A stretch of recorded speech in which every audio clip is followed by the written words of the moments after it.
Hello, hello, hello, hello.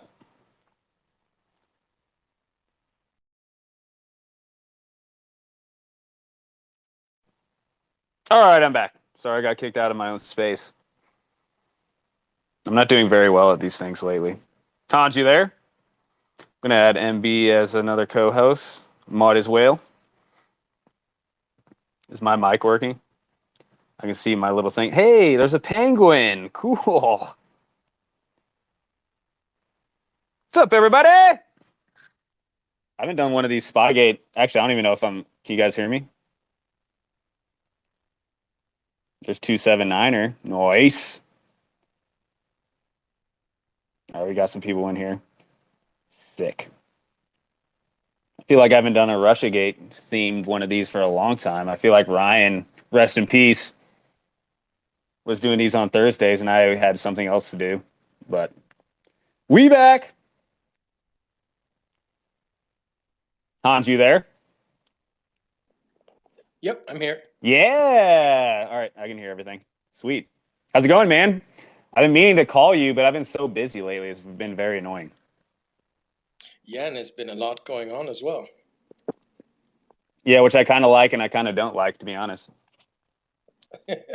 Yeah, same here. It's always another thing. Oh, Waka Fire. Nice. I like that guy. Yeah, I know. I was gonna write about I don't, the memo, right? The bar memo. That was like Friday or Oh, yeah. whatever, I didn't even and like now, read that. and I'm like, okay, I don't even have time for that. I'm just gonna skip that and move on to the next thing. On to the next one. The Great Quickening. Cool.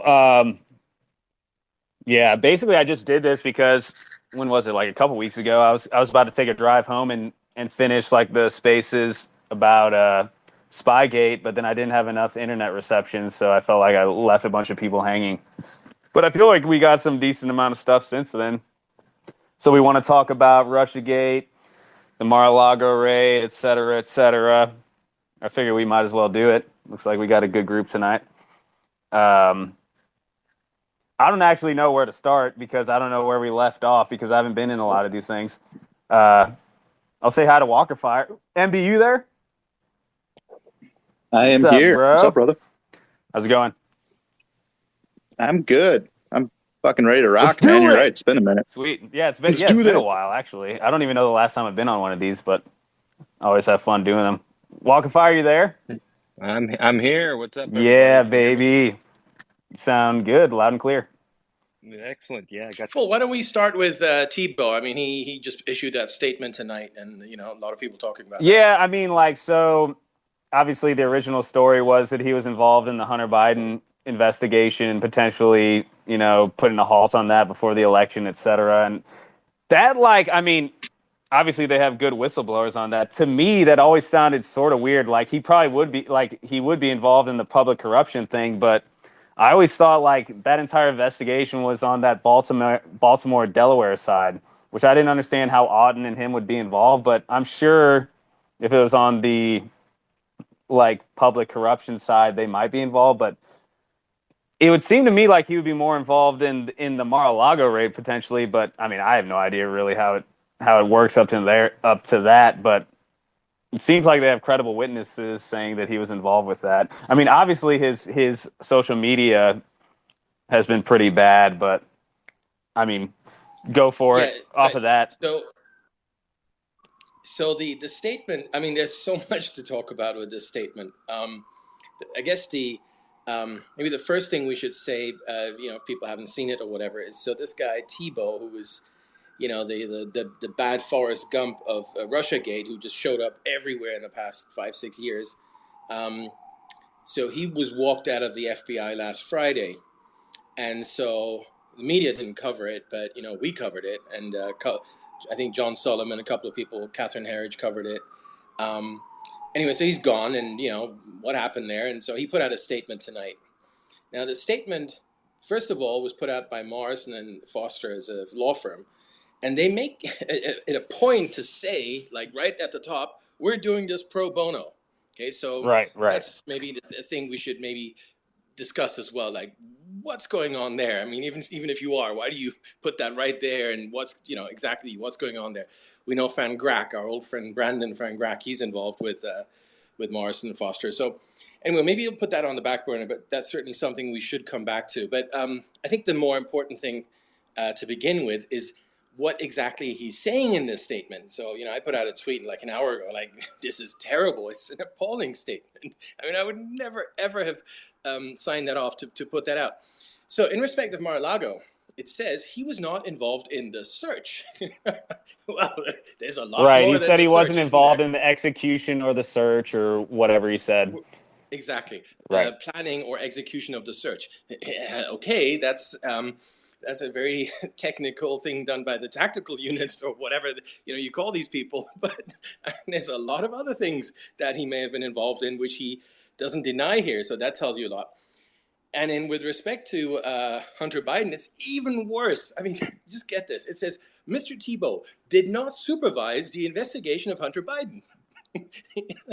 It's like, did not supervise. Yeah, okay. I mean, there's 100 other things he could have done. They make it too obvious. So, right. Like, I mean, I'm not actually sure what like an ASAC does. Like, obviously he's probably not in planning of the execution raid. He probably just like approves of the raid or whatever. So, I mean, I would have to reread their statements again, but yeah, he was definitely being the lawyers were being lawyerly about it, I would say. Yeah. Correct. No, I would say the opposite. I mean, well, okay, they're being lawyerly in the sense that they telling the truth. Telling that, well, they were saying stuff to make it look like whatever, but it's just so easy to see right through it. So I think it's the opposite, because if you're lawyerly, you tell this guy to lie low and shut the fuck up and just get away for a couple of months until people forget about him. I mean, this is extremely dumb, in my view, what they did. Because, if what they should have said is, Mr. Thibault was not involved in any way, form, whatever, this kind of legal language, right, with the investigation of Hunter Biden, or with Mar-a-Lago, or anything to do with Trump, or, whatever. You just make this broad statement. And they do the exact opposite. They fence themselves into these tiny little things. He did not supervise the investigation. So that tells you he was all over it. This is Hunter Biden. Yeah. And with the Mar-a-Lago. And probably potentially the Mar-a-Lago too. Planning the search, planning or executing the search. Well, there's 100 other things involved with getting to the search. And again, if he wasn't involved in any of those things, either these are the dumbest lawyers on the planet not to put that there, or they're just being honest and they're not very good at this kind of lawyerly language where it's really easy to see right through what's been going on here. Oh yeah, these are good points that I actually didn't really think too much about, but I saw that there was a little bit of evasion there. But hey, they're not making any money off of it, so maybe they are bad lawyers. But maybe this is one of those cases where they threw him under the bus, pretending to be his friends, or whatever. I don't think so. Could be. It looks bad for the firm to put out. I mean, I seriously, as soon as I read that, whenever it came out tonight, I just was like, what? No, I just couldn't believe it. This was just, we just picked out a couple of sentences here, but the whole thing is just so poorly done. I mean, we all know these statements put out by, Comey or McCabe's lawyer or whatever, and they're all very crafty. They're like New York Times wordsmith sort of things, just a mumbo jumbo of word salad, and you don't really know what's going on, but it looks like a denial. This is really, really poorly done. Well, like I always think, I mean, just going back to what I started, like the Hunter thing, like didn't really make that much sense to me, but the Mar-a-Lago would make a lot more sense because I was running out of DC, and that seems like his sort of area. But so if you go back and look at Grassley's letter back in July, it talks about Thibault got an additional avenue of potential investigation toward Hunter Biden that he shut down. So that's right. Yeah. It's not that he was involved with the main investigation or with the laptop, which again is what they're saying in this letter. Oh, no, he didn't supervise the investigation, and no, he didn't have anything to do with the laptop. Well, no, that's not what Grassley alleged, and that's not the point. There was an additional avenue, whatever that was, whatever lead the Washington field office received, that Thibault shut down and locked away in some super secret FBI file That's what Grassley is trying to pin him on. So that part of his statement tonight doesn't really mean much to me at all. It's very lawyerly, and it evades the question. And the Mar-a-Lago thing, I don't know where we kind of started associating the two of them, or him, with the raid, but for him to deny just those two things, there's so much else that he's not denying or even addressing. So I think that's a big point. Yeah, and I think it's even worse. I mean, if I go just back a page here on the statement, I mean, it starts off by saying, there have been allegations that Mr. Tebow, blah, blah, blah. 2 sentences later, there have also been allegations that Mr. Tebow took, blah, blah, blah. I mean, you just don't do that. I mean, this is just absolutely terrible. I cannot describe how terrible this is. You would never describe the allegations against your client. That's just so dumb. You just don't talk about that. You just say, Mr. Tebow didn't do anything wrong. He's a fantastic guy. He wasn't involved with anything, full stop. I'm still like completely flabbergasted by the statement. Well, nice. I'm actually liking this more because I didn't read it. Like, I'm not a lawyer, obviously, but now I'm picking up on that. I'm like, yeah, you're completely right. That's kind of cool. And B, any thoughts? I know we've been going back and forth about this stuff.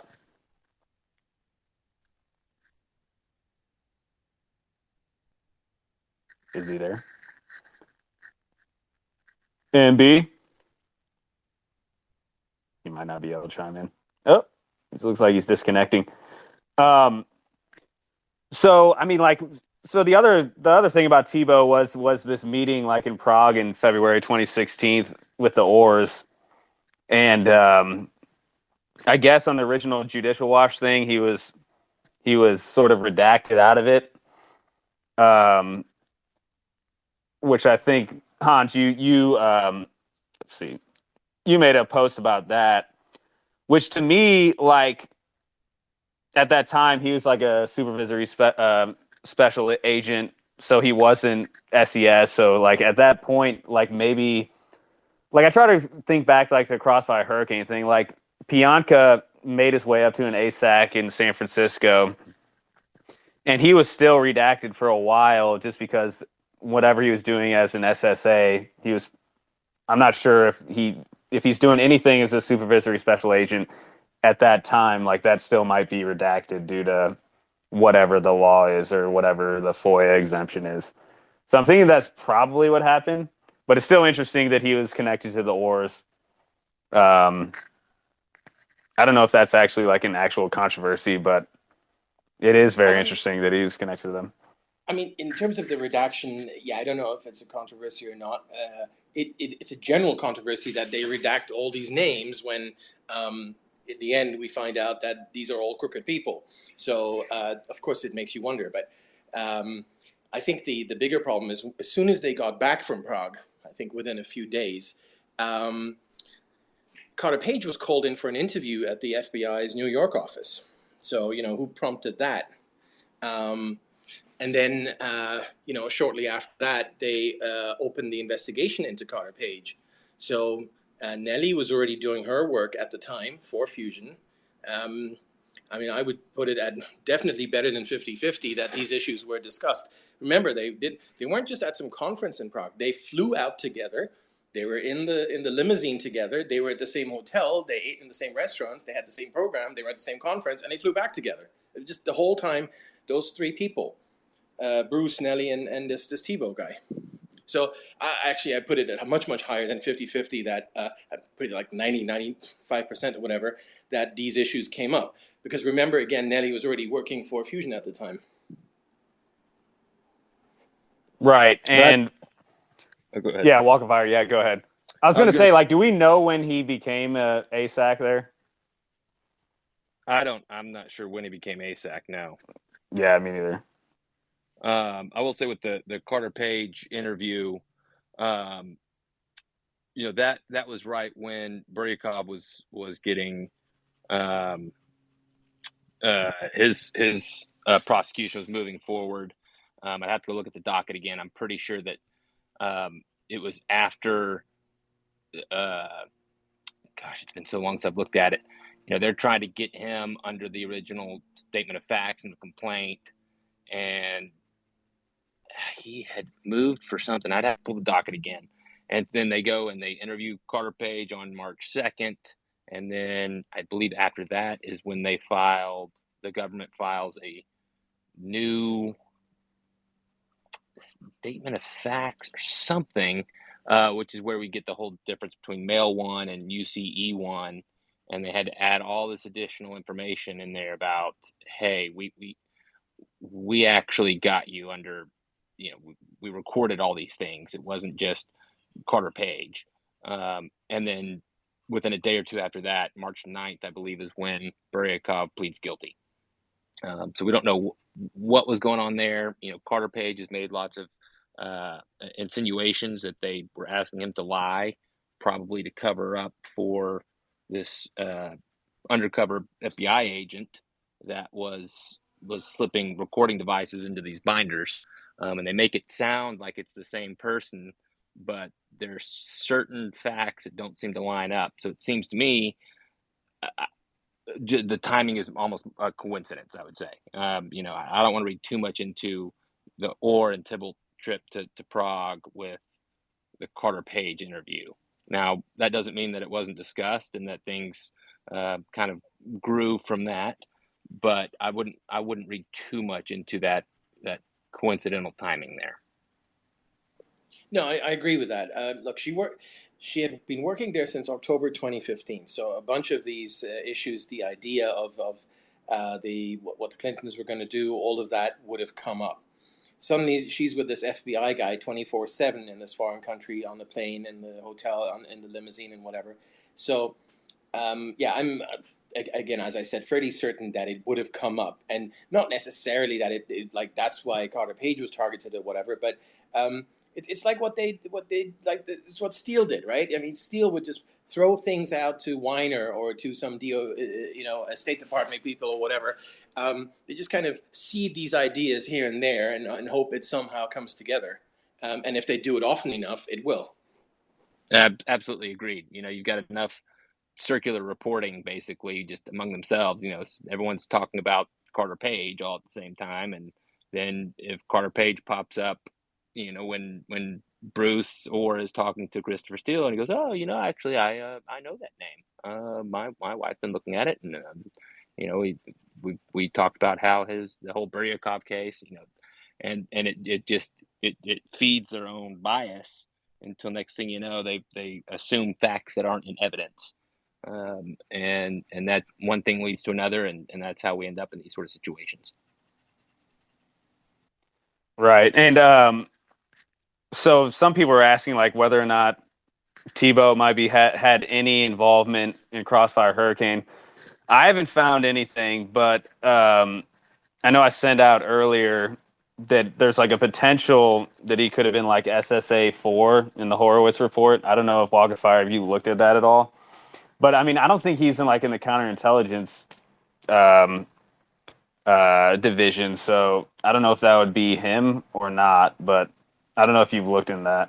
I haven't.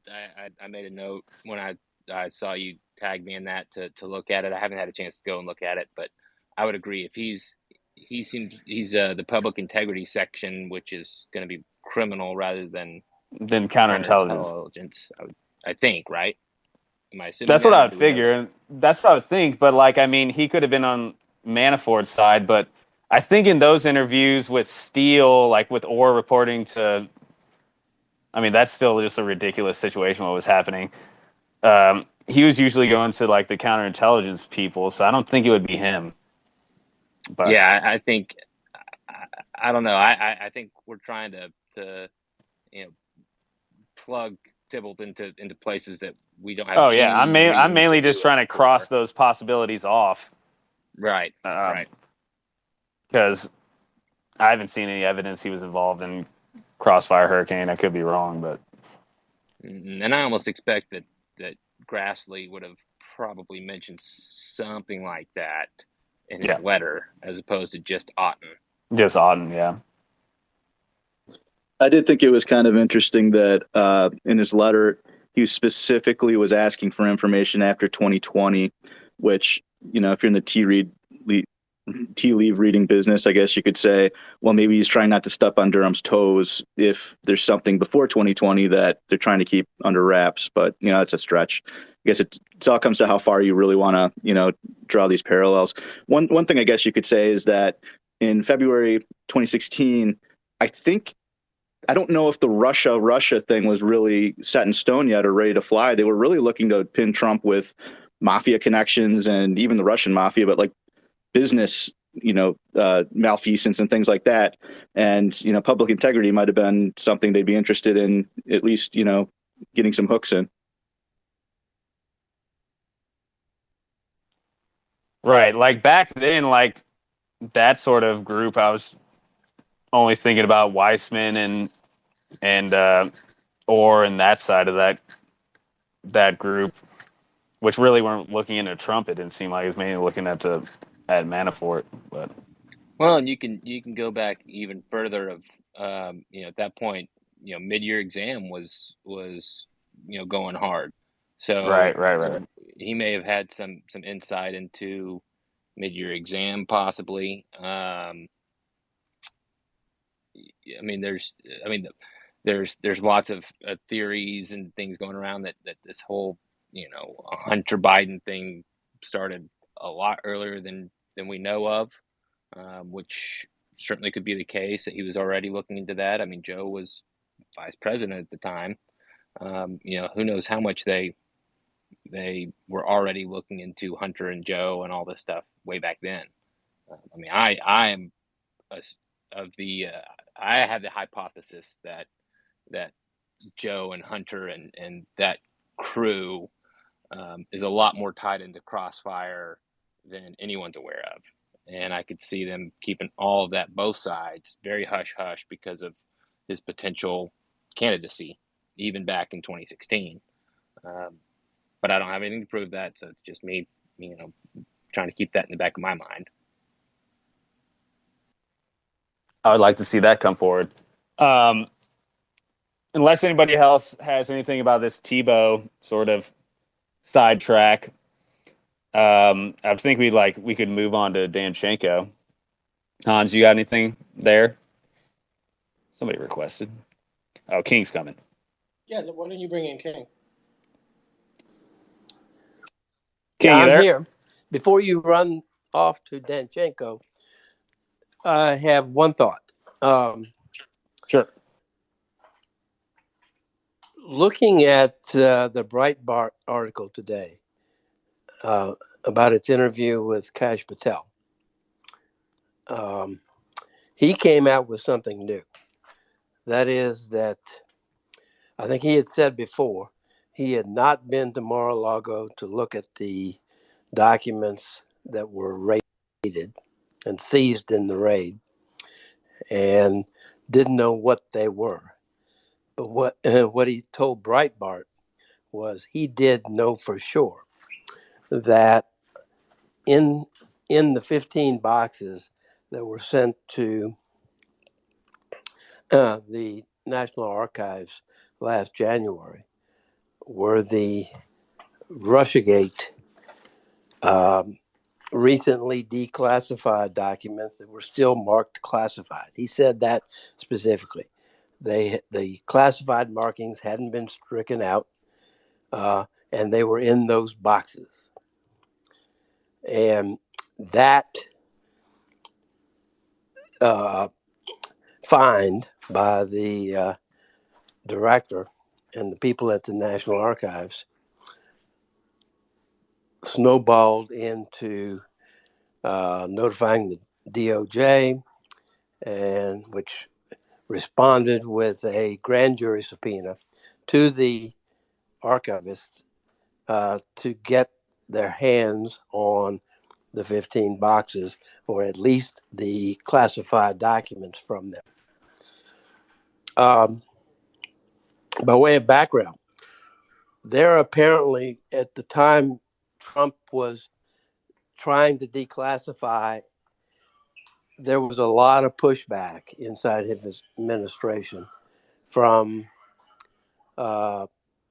various intel agencies, and most particularly from the Department of Defense. So it's probably because there were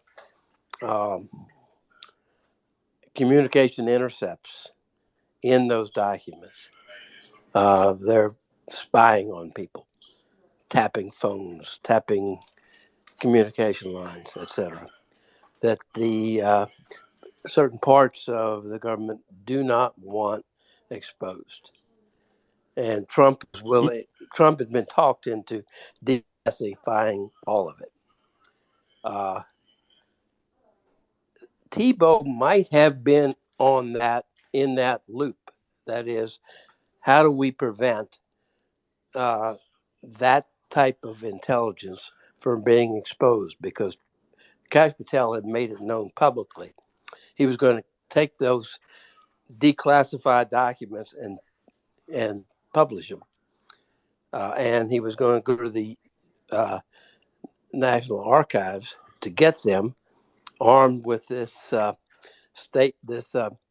appointment by Trump as his agent to gather up the declassified documents so they could be published. And Tebow may well have been involved in that effort to stop Kash from doing what he said he was going to do. Yeah, so like this is a good segue because I actually wanted to get into this first, but I forgot about it. So like this entire Mar-a-Lago, like I want to get into this Mar-a-Lago raid, obviously. This entire thing's like about like you look at the affidavit and it's sort of about this nebulous thing about they're trying to seize documents with classified markings. They don't say like that they're classified. They say that they're classified markings. Then that like the 18 USC 793 like it doesn't say that it necessarily has to be classified information. It says it can be national defense information or whatever. But like even from like so like there's an article like right after Trump got out office, like February 2021 or something like that. It says like Kash Patel's under investigation. It's like it's a what's that guy's name? Washington Post reporter that did the Flynn leak. David Sater. Is that it? No, it's not him. It doesn't matter. But anyways, it's a Washington Post reporter, and he's saying that Kash Patel's being investigated for leaking information or whatever. And at that time, like the day after Trump's out of office, John Solomon's starting to publish like the Steele debriefing, his like second 302, basically, that whole thing with tons of information, declassified. Well, it's not even declassified. Like this is where like this whole classified, declassified thing comes in. When you like usually like I posted like a thread about this. Like when you're looking at like a declassified document that's declassified by like FBI or whoever, it'll say like declassified, blah, blah, blah. These documents that Solomon had, and you can tell they're like from a binder because you can see the 3-hole punch on a bunch of these documents. It's like this Steele interview, the Steele 302, a couple Stefan Halper recordings of like Carter Page transcripts, then like a FISA and things like that. And you can see that there's 3-ring binders on those documents that Solomon started releasing like a couple days after Trump's out. And there's no declassification markings on those documents. Like if you look at the original documents, like Mueller released the 302 Chris Steele, there's a bunch of like classified, don't declassify until blah, blah, blah. These documents, they don't have any, they have they have classification markings with just like a line through them. So there's no declassification markings.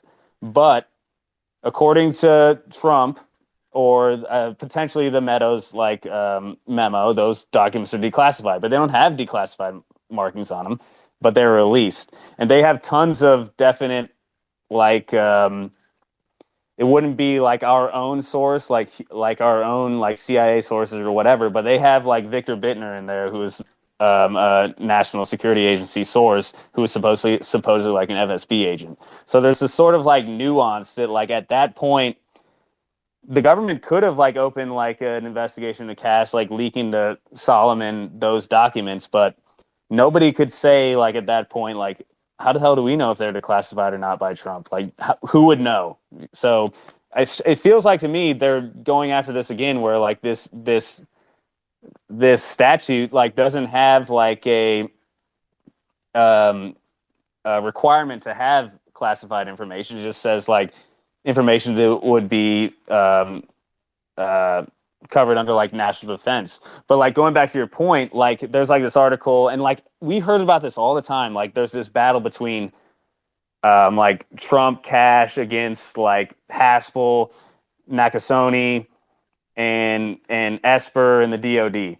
And there's clearly this signals intelligence information, which they even talk about in these releases recently, that Cash was trying to get out. And usually it was mainly about like, and Ratcliffe is also would say stuff about this too. And it's usually about like this like channel, which we talk about the Ratcliffe letter, which was most likely from the Dutch, where they were intercepting Russian intelligence and they're kicking it back to us. That channel was like shut down at some point, but they didn't just have that Hillary approved of this operation. They had like way more.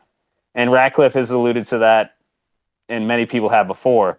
But that's like signals intelligence. And I'm sure the NSA was intercepting stuff too. And I'm sure they have all of this stuff, but they don't want to release because obviously our allies, plus like that's our methods, like our sources and methods sort of like cover.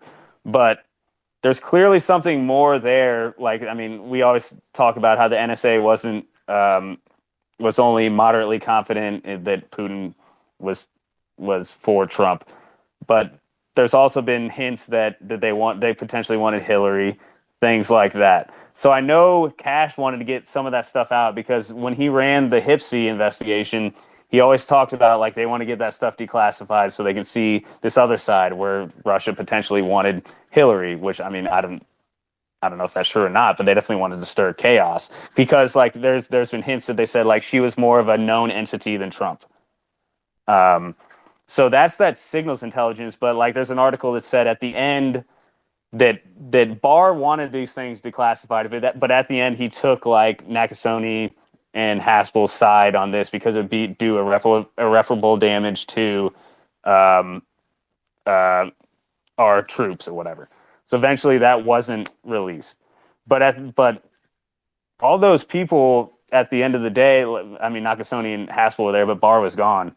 Then these last days, whatever that was could have been declassified. And I know it seems like that's one of the main things that Cash wanted to get out there. And I feel like that's what they might have been worried about, because I could actually see it would have been like a method that could actually potentially do damage to our national security. I don't know how they would figure it out, but there's some type of intelligence that we had, whether it's from AIVD, Dutch, us, that they wanted to get out there. And they've been terrified of it getting out like since Trump's reign. But once Trump said like, "Oh, you guys can be my NARA representatives," and they started saying we're going to publish that, it seemed like that pushed forward. And I just wanted to cover that part. I think King, that's what you're alluding to. That's exactly what I was alluding to. I could not have said it better.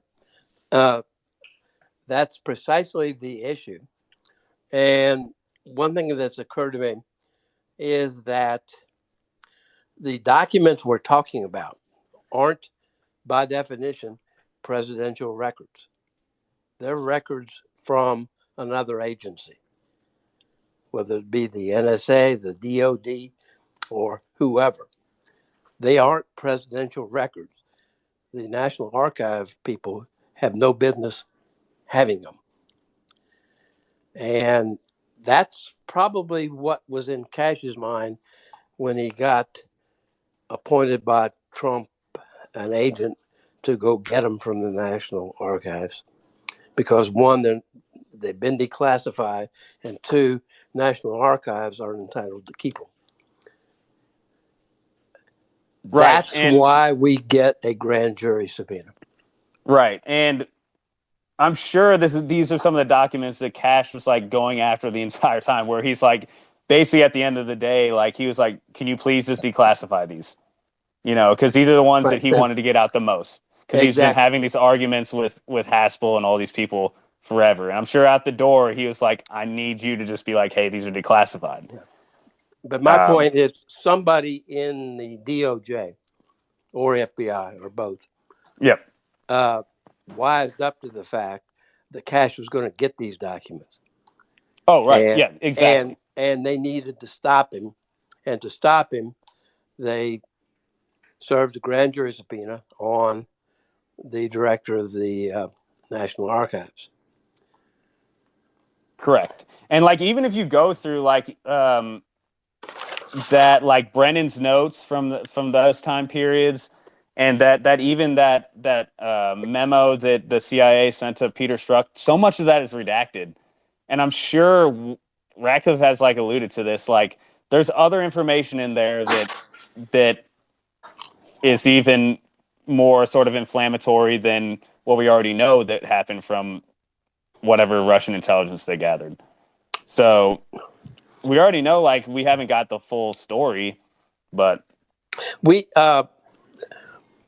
I don't remember his name, but one of the investigators on Nunez's team gave an interview Derek recently. Harvey probably. That's it. And you recall he said that what they found and what Cash is after would be evidence that the CIA, particularly, was cherry picking intelligence, signals intelligence, human intelligence, whatever, was cherry picking it and discarding anything that tended to disprove that Russia was out to help Trump, and grabbing the few pieces that tended to show that Russia was trying to help Trump. They cooked the books, so to speak. Right. And even like they had like tons of these like mission centers and whatever in the CIA, and like the ones that were a couple of them, they were like the head of like the Russian mission center, like were like, we don't have confidence in this set of data. But then Brendan was like, I'll trust my like national security, or what is it called? The National Intelligence Council people and their analysts over you, blah, blah, blah. It's kind of a mess with like how many little divisions they have in there. So that, but that's like why we need to see like the entire intelligence behind this, so we can actually make up our minds what the hell actually happened, because they're all alluding to various other these things and we can't see it. Where they should have, once it was declassified, they should have just released it. But like, I see, like the way I see it from like this affidavit, they're saying like, it doesn't matter if it's declassified, we can still prosecute you if you're releasing these national defense information. that's true, but I want to take like, you're a lawyer, you're a lawyer, so like I want to take your view on it, obviously. I don't see a prosecution coming from this. I think the goal was to me neither, to deep six it, to keep it from going public. You know, if they try to prosecute somebody, they're going to have a hard time, because without declassifying it, and when they declassify it, they kind of shoot themselves in the foot, showing an ulterior motive to keep it secret. So I don't see a prosecution coming from that. Maybe there's something else that they found or thought they would find in Mar-a-Lago, but the Russiagate stuff, that's all a game they're playing to keep it buried. Well, and I think, we gotta always keep in mind, you look at Trump's declassification order where he says, I'm declassifying these with the proposed redactions, and sending it back for you to make those redactions. The proposed redactions, the document that Trump is looking at is not going to have a solid black redaction there. It's going to be in a box saying, hey, we should redact this line. So I do think Trump really screwed the pooch on this one. I mean, from everything I'm seeing, It looks like he may have had documents that had unredacted portions that he said these will remain classified. Now, if that's all what got shipped back up to National Archives, there's a whole thing there. I think there's a lot of ambiguity and ways he could, I don't want to say wriggle out, but I think, going to your point, King, I think that they try and prosecute him, then that's almost his goal would be like, perfect, great, let's declassify this and have a public trial. Let me show you everything that's in here. And they're not going to do that. This is to keep him, under their thumb for another, 2 years till after November 2024. But I don't think it's as simple as, oh, everything that Trump had at Mar-a-Lago was totally declassified. I think he is in a gray area there, and I don't know enough about the law and the case law and everything on 793E to say one way or the other. But I do think ultimately the big push from DOJ, from everyone, is to, like you said, deep six it, to keep it all buried. They're trying to, whether it's reclassify things, who knows? I mean, this definitely explains why nothing's been released, why even under FOIA, hey, give us the binder, and there's no response. It's like, well, they don't even say, okay, well, we'll get you something in 6 months. There's just no response, because they say, I can see them all sitting back in their offices saying, okay, well, if we release this with the redactions in place, and we know that there are copies out there that are unredacted, well, then, Trump may get a wild hair up his butt and say, fuck it, I'm just going to release this anyway, and really throw them under the bus. So they've got to collect all of that stuff before they can start even releasing anything that they have allowed to remain declassified. And I think that's where the give and take has been going on behind the scenes with Kosh, with Solomon, with Trump, with everyone, is probably they're saying, we're going to redact all this stuff under, B6 and B7C exemptions, privacy exemptions. And they're like, no. That's the whole point, is you've got to show that, you were getting this Russian intelligence channel to Hillary was actually just, Christopher Steele, or, something even crazier, right?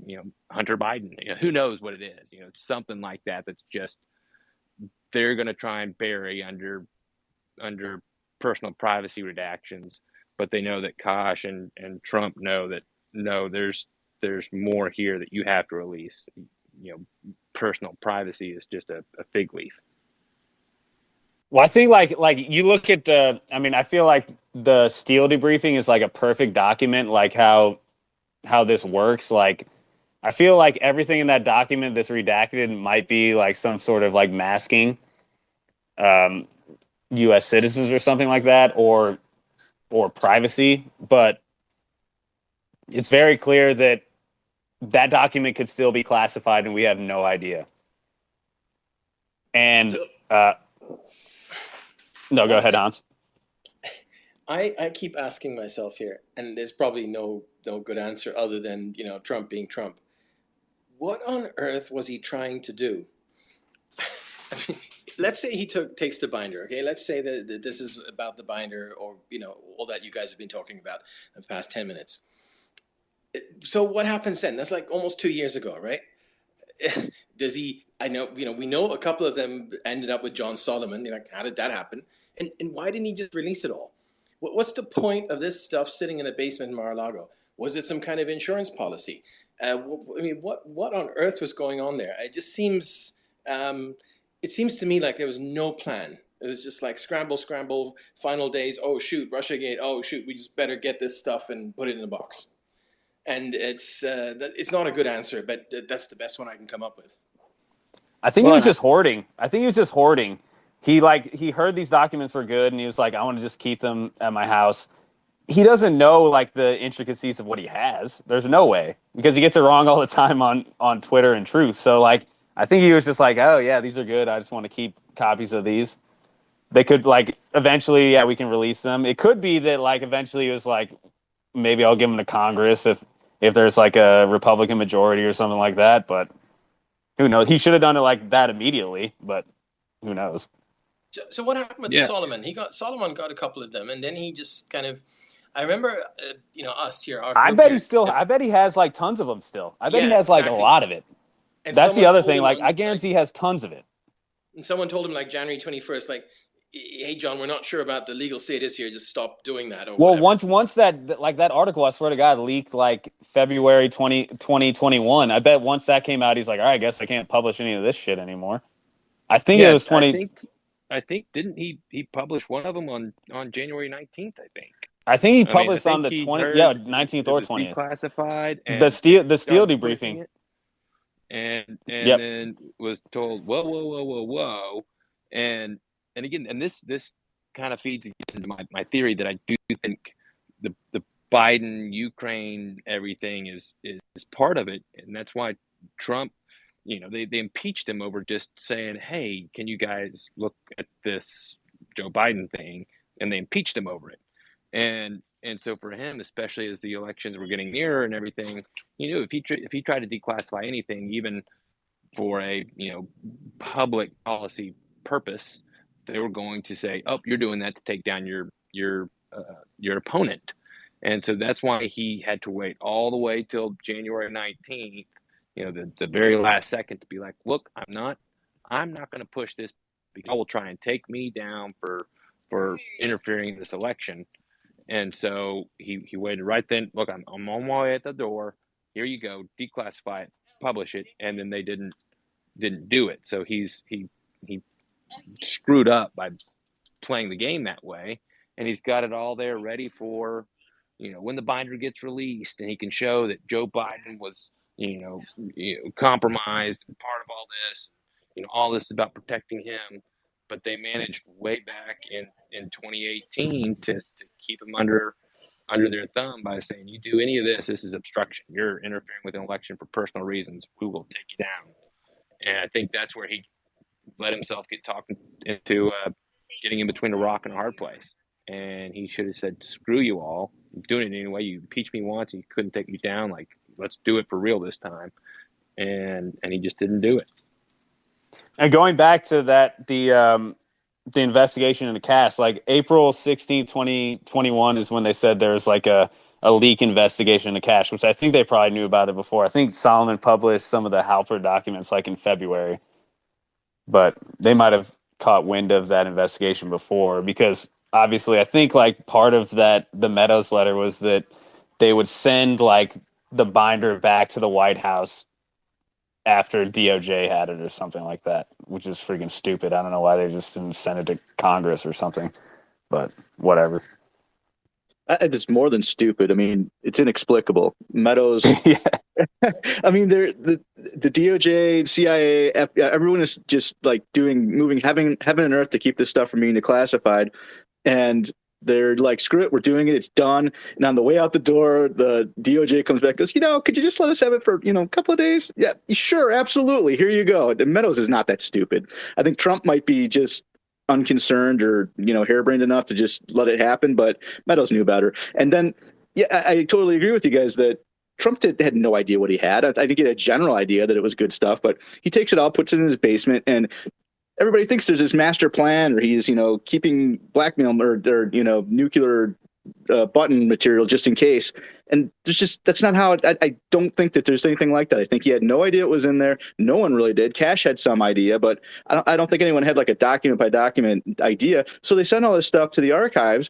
They open it up and go, holy crap, he sent us this. What else does he have?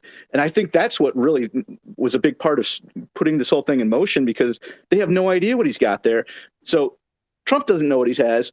The government does. The DOJ doesn't know what he has. Everyone's just like pouncing on this stuff to find out what's there. And God knows what's there. That's just, it could be really explosive stuff. It could be nothing, but nobody that's looking at it like really would know it well enough to tell you one way or another. Just a quick glance.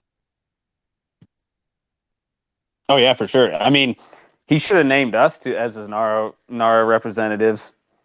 It would have been a little bit less dicey, I feel like. Because Solomon's like, It's just so dumb. It's so dumb. Yeah, I mean, it was extremely provocative, pushing Solomon and Cash as your represent. It's like, it's a big fuck you and message that was being sent. And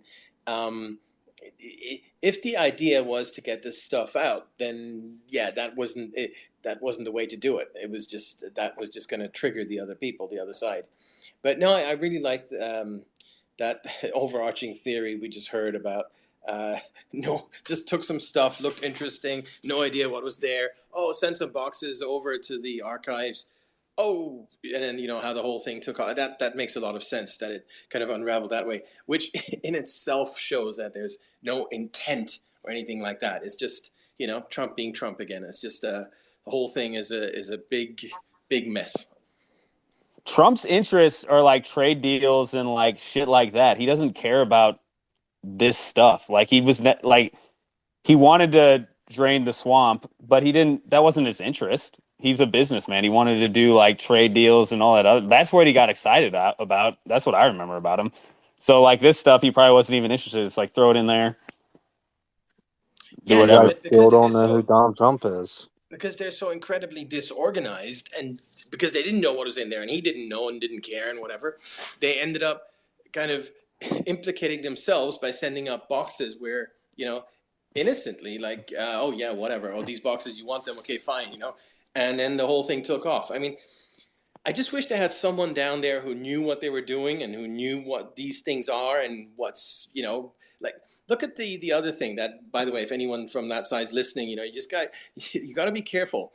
There are so many excuses from Team Trump out there right now as to what happened with the declassification. It's like, you got to get your story straight. If I was one of these lawyers, I would just tell them, look, everyone shut up until you figure out what your story is. So we've got the declassification in October. There was a tweet and that declassified it. That, Trump said that a few days ago. Well, Meadows undid that because Meadows, shortly after, in October of 2020, said, oh, no, he didn't mean it. Again, what the hell was Meadows doing saying that? Okay, never mind. Next story. Yeah, he declassified. He had a standing declassification order. Like every time he took anything to the residence, it's automatically declassified. Okay. Now then of course there's the January 19th one.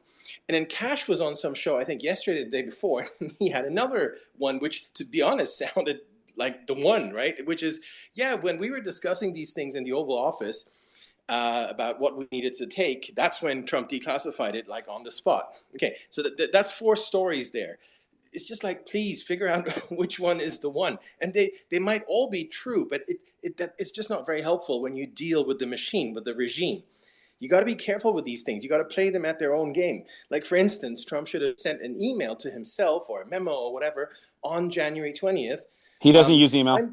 I'm taking boxes, like a Susan Rice email. I'm taking boxes 1 through 15. I hereby declassify them. Note to self, boom, or note to record. That's what I would have done. All right. We have Myth TV on here, which, before you guys go, he's one of my big, what's the opposite of supporters? Haters, maybe. What's up, Myth? What's good? What's up, dude? Nothing. Just listen. You guys make a lot of excuses for Donald Trump. Thanks, bro. What do you got to add? Nothing. Just listening. Well, you're a speaker, so I figure you would add some content, or you can go back to being a listener. You guys. So, how we figured out how Hillary Clinton got Paul Manafort on the Trump campaign? I don't think anybody thinks that's what happened. Well, I mean, a pretty big coincidence. They got Manafort in there, sharing data, whatever, worked, in Ukraine forever, and Hillary set him up. Quite the coincidence. I don't follow. Can you repeat that again? So Manafort, Ukraine, Hillary got him into the campaign.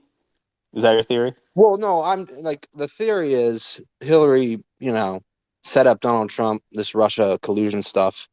Daguerre, obviously, a lot of incorrect information there. But Paul Manafort is indirectly connected to the Kremlin and Putin. He became the manager, and he was meeting with Russian intelligence. It's hard to believe that both of those things happened at once. All right, explain. So how is Paul Manafort meeting with Russian intelligence? Well, first of all, so how is he connected to the Kremlin? By working indirectly in Ukraine. So how is he working indirectly in Ukraine? The president there fled to Moscow. That was Okay, so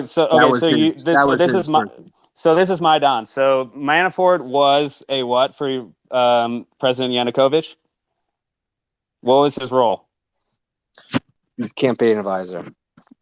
He was not a campaign advisor. So he was a lobbyist / advisor to Yanukovych.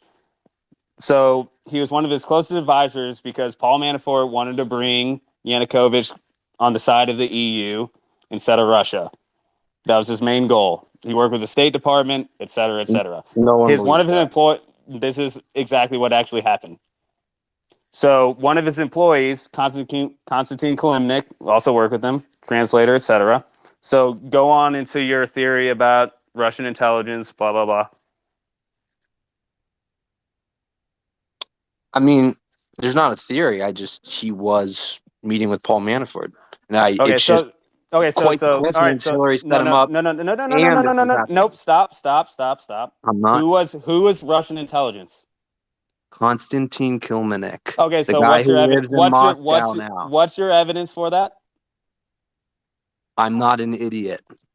What is your evidence? Support it. What's your evidence he's not? There is no evidence that he is. What is your evidence? The Senate report said he is. Why would you say the Senate? Republicans. What is the evidence inside the report that says he was an intelligence operative for Russia? And why would you take the Senate as a political body as your assessor of who's Russian intelligence and who isn't? I mean, he lives in Moscow now. So who else? Yanukovych fled to Moscow. Konstantin Kalimnik is obviously more pro-Russia. I don't even know if he's more pro-Russia, but he's obviously an advisor to Viktor Yanukovych. I mean, there's 50% of Ukraine is. That doesn't mean that 50% of Ukraine went to military school in Moscow. Hey, stop. He now lives in Moscow. Okay, yeah, because he fled, because he's obviously wanted by us. The United States, we indicted him. But go back to your previous theory. Why did they indict him? I can't even remember. I think it was more like banking issues with Paul Manafort, but it wasn't because he was a spy. Incorrect. You should look it up, fool. Okay, what is it? It was for election interference. Okay, it's not true. It's obstruction of justice regarding the Manafort lobbying work. Okay, yeah. So that doesn't have anything to do with being a spy. So what is your evidence that he was a spy? He went to Russian intelligence military school as a translator, and that's during the Soviet Union, where Ukraine was also in the Soviet Union. They're all under a big umbrella, but that doesn't matter. I'm aware. Paul Manafort's partner said he thought it was GRU.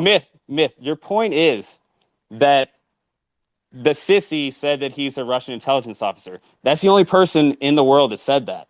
And in the report, there's no evidence that he is. Your evidence is he went back to Moscow and that he was trained by Russian military. Doesn't mean anything. The Treasury. Right. That is what you call circumstantial evidence. It's not hard evidence at all. You're correct. Okay. Wait. But most of the things I've heard in here are circumstantial evidence. Yeah. So why are you saying is Danchenko a Russian intelligence officer? Igor Danchenko. I do. He might be affiliated, possibly. Okay. That's where I'm at. You have no evidence, and you keep on calling him a Russian intelligence officer when you have no evidence. You have circumstantial evidence. The Treasury, first of all, said that Manafort was sending his campaign data to Konstantin Kalimnik, who is sharing it with Russian intelligence. If he was Russian intelligence, the Treasury would say Manafort was sending his polling data to Russian intelligence. Wouldn't that make more sense? Say it again. The Treasury says Paul Manafort was sharing campaign polling data with Konstantin Kilimnik, who was sending it to Russian intelligence. If they wanted to say that Konstantin Kilimnik was Russian intelligence, they would say Paul Manafort was sending polling data to Russian intelligence. They Not said he to sent it to Konstantin Kilimnik, who Kilimnik. was sending it He to Russian sent intelligence. it to Russian intelligence. What's that? They literally said he sent it to Russian intelligence. They said he was sending it to Konstantin Kilimnik, who was sending it to Russian intelligence. Great point. If they wanted to say Konstantin Kilimnik was Russian intelligence, they would say Paul Manafort was sending campaign polling data to Russian intelligence. Does that make sense in your brain? The people who assesses that a person is Russian intelligence, it's our intelligence community, not the sissy. So if the Treasury took something and said, this dude is Russian intelligence, that would come from the executive branch who actually assesses this shit. They would have said, Paul Manafort sent that shit directly to Russian intelligence, who is Konstantin Kilimnik.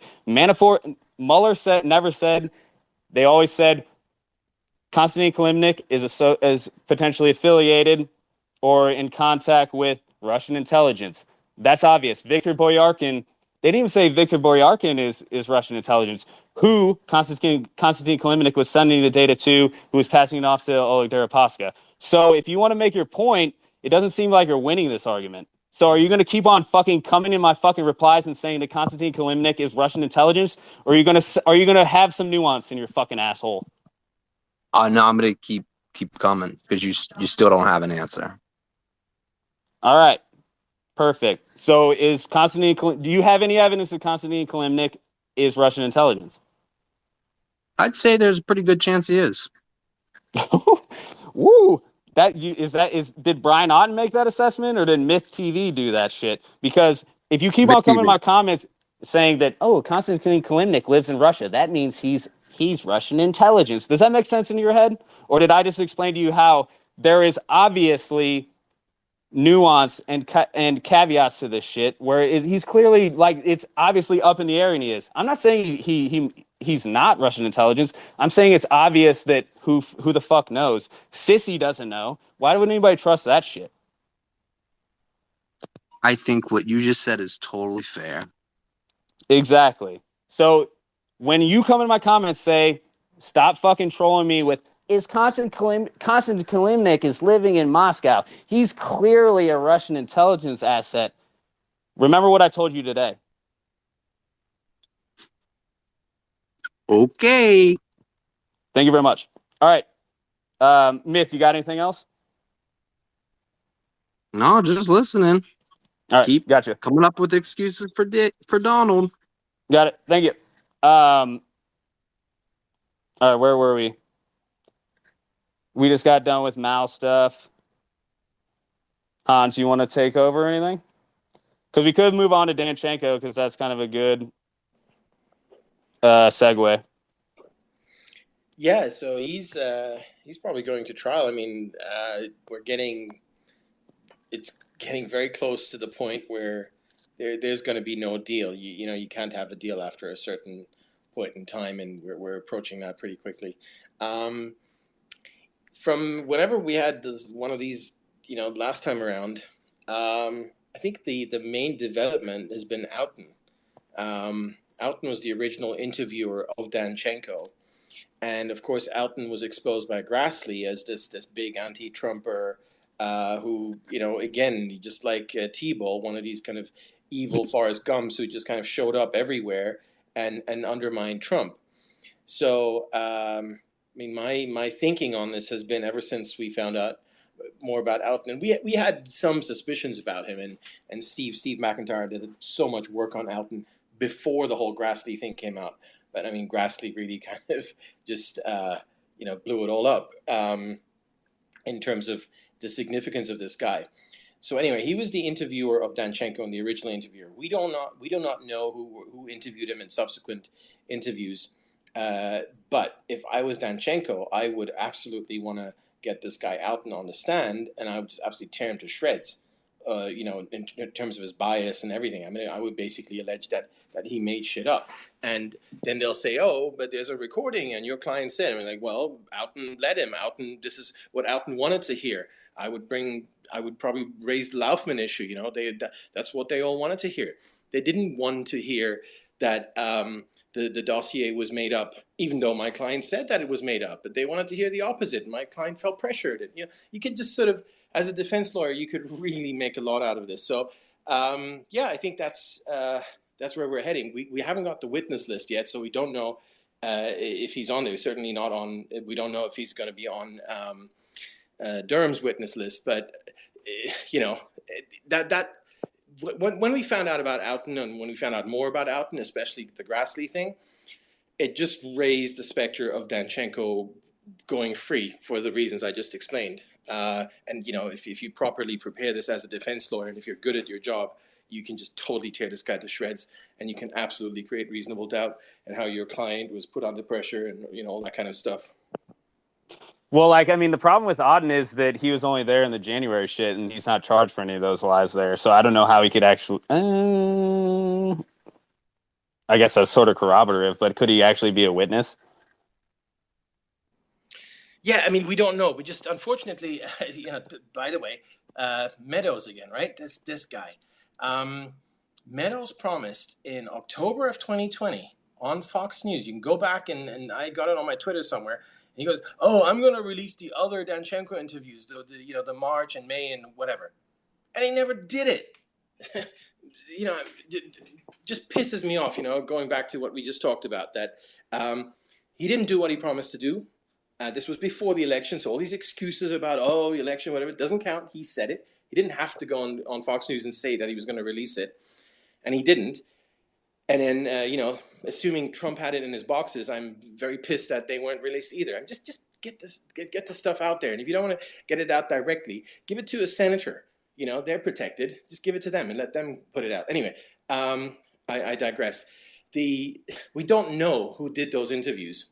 And we don't know what the nexus is between the original interview, the one we have, the redacted one, and these subsequent ones. Mind you, the redacted one isn't the actual interview. It's not even a transcription. It's sort of out in what he remembered kind of thing. That's going to be a problem too. Because of Laufman, Danchenko was allowed to have this in the super duper comfort of his lawyer's office, not even at the FBI's office. The FBI had to go over to Shamel's office to do this, to make Danchenko feel comfortable. So no recording, no nothing, not that we know of. And then you just got this 57-page kind of summary. So again, if I was a defense lawyer, I would tear holes into that. And I would if that one's not an issue, because the subsequent interviews are in terms of the crimes he's charged, even though some of the million stuff comes up in the first one for sure. You just make connections and you tear holes into it and you compare and you say, well, this doesn't match, and there's so much you can do when you're up against people who are corrupt like the FBI. So I guess my point is, since we last had one of these, Danchenko's chances have gone up considerably. Well, I was actually looking into that, the Danchenko, and what's also interesting is the original Steele interview hasn't been released, and I think that has to be because of the CHS, that he was under. He was a CHS actually at that point when he wasn't in September 2017, and we have the interview, but it's completely redacted. And I've heard a couple times that Danchenko might have been made a CHS post January 2017, and I've dug into. I wish Walker Fire was still on this shit, because if you look at that Steele debriefing, that original page is sort of redacted. I think it's pretty clear that he was helping German intelligence and this other stuff set people up with potentially Victor Bittner or one of his associates, sort of to snitch on Russia's biological weapon program or something like that. And I feel like that's got to be like what it is, because there's no reason that they wouldn't have released like these other interviews unless he was made, because I was told that he might have been made a CHS after the January 17th. And like I'm trying to think like if any of the other like CHS documents have been like released unredacted. Because the original Steele wasn't, like the interviews with like Orr was, but he's not CHS. Those are 302s. Halper was only released when Solomon leaked them, when Solomon published them.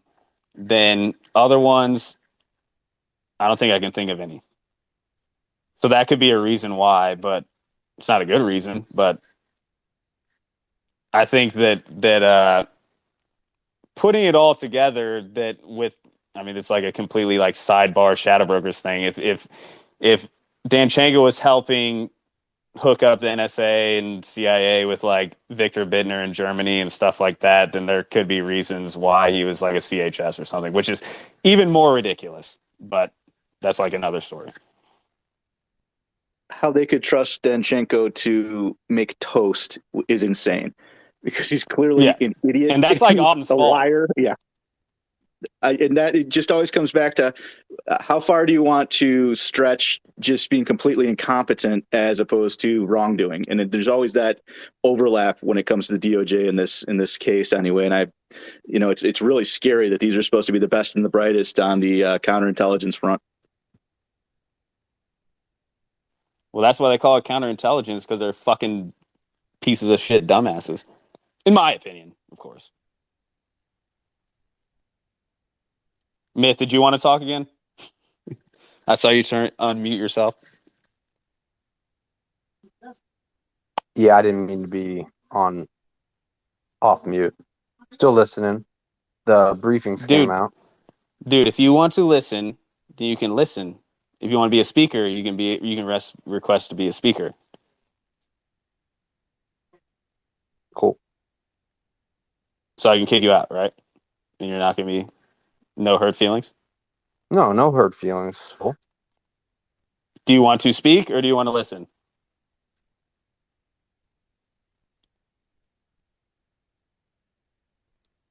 Anyone read any Wayne Barrett? What's that? You read any Wayne Barrett, Full Nelson? Who's Wayne Barrett? He's the first dude who did Trump biographies. Dude, I don't have to read any biography. Like, do you actually read a biography and you go, "Oh, this is how Trump is"? Is that how you like live your life? It's hard to, You can a lot of information. He like writes his own autobiography. You can go on his Twitter account and cool. understand Come who Trump on. is. He can doesn't like actually write his own autobiography. I mean, we've been just talking here. You guys. I'm saying his Twitter page and his truth is his autobiography. I've watched like hours of footage. That is Trump. It's not that hard. You don't have to read a book to figure out who Trump is. Nobody here is it has the wool over their eyes about Trump. We know he has a huge amount of flaws. But you refuse to read about him. Got it. Why would I have to read about him? He's out there 100% in the public all the time. Through the media. Okay, through the media. Like it's not like he's the media that he's hate. Covering anything. You don't have to read it, fool. Don't get upset because I read books. Why? Like, I don't have to read it. I can go and watch Trump and be like, oh my God, he's very childish, but he's also hilarious. And he also has good ideas. Like, I can be nuanced in my opinions. Do I think like Trump had sex with Stormy Daniels? Yes. And I don't give a shit. Why would I give a shit? Like, that's his persona. Like, it's not like Trump has been like a mystery his entire life. He's been a mogul like his entire life. It's not a mystery. Okay. You sound triggered about it, but okay.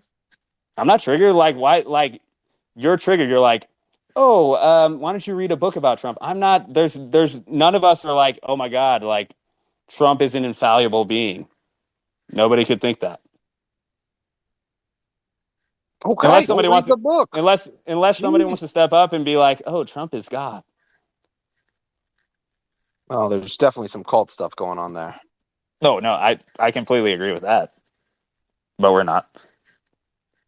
All right, onward with Danchenko. I haven't got to read like a lot of it. Come on. Does anybody want to explain like these classified briefings that are going on?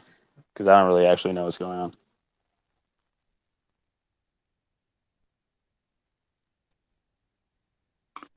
Leaf? Yeah, I just want to say that we come here to talk about Spygate, right? Like Trump is like Spygate is or Russiagate is bigger than Trump, right? I mean, it's Yeah. the same like when I go. I'm Bobo, by the way. I was the atheist in that group the other day.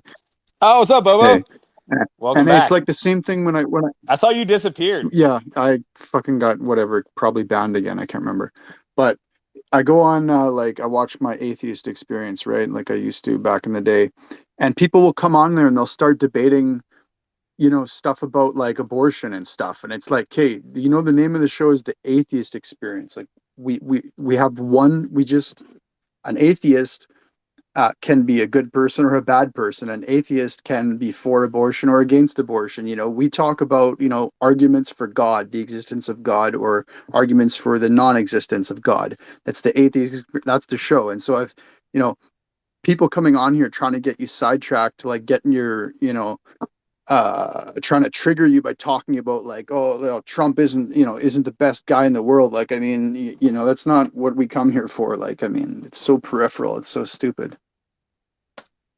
Oh no, I don't really care. I just wanted that dude to come because he's like in my mentions all the time. And so I was hoping. Just one question. I was hoping that he would like learn. So maybe he did. Yeah, Russiagate is what this group is about, right? And he's like, oh, did you read about Trump? Like what he did like in the 80s or something like that? And it's like, he was a celebrated Democrat for the longest time, for one thing. So whatever, it doesn't matter. Now I'm getting on a tangent. Like, what does it have to do with Konstantin Kalimnik? Like, Mueller found no collusion. No, precisely. Yeah, like what I was saying, like I don't really care about Trump the person. I don't need to read a book. Like I feel like he's the most public person that's ever existed. So I have to read a fucking book to know who Trump is. Exactly. And it's besides the point.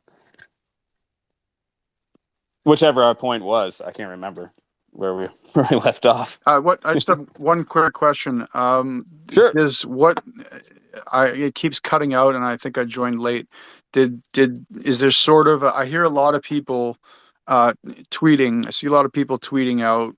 I think King for sure, and some others about, basically everyone kind of, or a lot of people kind of seem to think that, they went in and they got everything out of Mar-a-Lago that they wanted. And so now the 1.5 binder is gone and everything's gone. Is that kind of the consensus, or what's the confidence on that? And then also, could somebody have just gone rogue and made copies? And yeah. I mean, I'm pretty sure they probably got everything out of Mar-a-Lago, but like we kind of like mentioned earlier, like I bet like Solomon has way more than he's led on to, and I feel like the cash leak investigation might have shut down some of that. But and then one of the other speakers could comment on that, Hans or King. Meadows suggests in his book that indirectly suggests that he's got a copy of the binder. So, I mean, they didn't walk out of they didn't give it back to the FBI on the 20th without having a photocopy of their own, which might be part of the problem.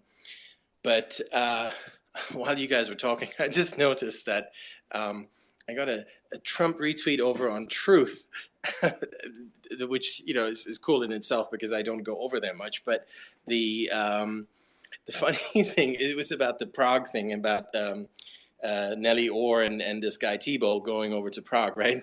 And Trump made the connection with Michael Cohen, and that was fake, and this is real kind of thing.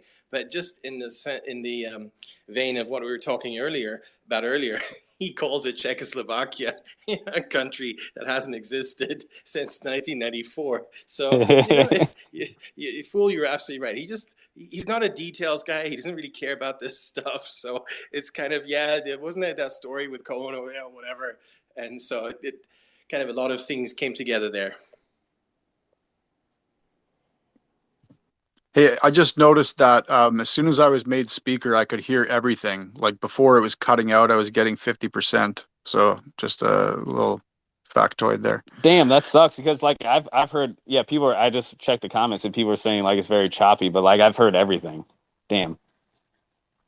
One other thing, I don't know how much this would matter, but like if well, of course it would matter if Julian Assange was free. I'm pretty sure most of us at least want that. I don't know how that would help here, but like how does that, like, is WikiLeaks still dropping truth bombs, without, or is WikiLeaks just Julian Assange? Like, you know what I mean? Like, does it just not happen? Like people aren't leaking anything significant to them? Does it just without Assange? I feel like he's definitely the person that pushes it forward, but I've always heard that like Andy Muller Magoon and like what they call it, the Walhalla Foundation over in Germany, like they are the main funders and like run the show, and they've gotten a lot of the leaks and stuff, and they work over there with like the Chaos Computer Club and stuff like that. But I don't know, like I mean, I feel like they're pretty much like shut down without him, probably because I mean, I know like the DOJ and whoever, like once he was taken out of the embassy, they raided all their stuff, so I don't think it's like a secure thing anymore anyways, but Right. I feel without him it's over. We need like we need one of these top guys like Solomon or somebody to just, like, I don't know, I think somebody was kind of hinting at this earlier that, how are you gonna, bust things up sort of in the deep state if you're not willing to like sacrifice yourself somewhat. Like look at all these people that sacrifice themselves, but they're kind of low down people like Bradley Manning and et cetera, and Snowden and et cetera, et cetera. Like somebody has to blow the whistle and just you know what I mean, like but it's not going to happen. Like, is Trump going to do that? Trump's never going to go and just, say, here you go. Here's all these, these documents with all of these, like, this secret information in here, and, but like, it almost feels like one of them, like, has to do something like that. I don't know. Hey, by the way, since we've been on here, the DOJ filed over in the Trump case, the one where he's trying to get the special master. And they included a photo of what they found. Like it's of one of the carpets in Mar-a-Lago, and they just put a couple of documents down, and then they covered up. They redacted the photo. It all says like the White House, the White House, the White House. So these are his own documents. First of all, second of all, there's one of the boxes is on the photo, and guess what's in the box? Framed magazine covers. Oh my God. Those are classified. Like Time Magazine. He must have been on Time Magazine and was proud of himself or whatever. So he got it framed. So that's a box of framed magazine covers. There's probably nuclear secrets in those magazines. Yeah, like behind, hidden behind that. If you take off the frame. God, these people. How embarrassing. That's awesome. We're going to have to check that out. I don't know if anybody else is like going actively through that and can comment on it. I'm not going to take a look because my phone will probably blow up. Maybe King could speak to that a little bit. That get a search warrant that just basically says anything you find in the box in the room, any boxes near it. What's in the box? Yeah, we'll figure it out later. Does anybody else think that it's kind of like this chess game where there's all these pieces threatening all these other pieces? It's like Trump's got like all this dirt on these guys now in this 1.5 foot binder, and they just kind of all have stuff on each other, and it's like as soon as one of them pulls the trigger, they all pull the trigger on each other. Well, yeah, like I was like, why don't these guys just write their own report? Like Cash, Trump. Well, I don't know if Trump actually knows anything about it. Cash, like Grinnell, Ratcliffe, just be like, all right, we're just gonna write our own report.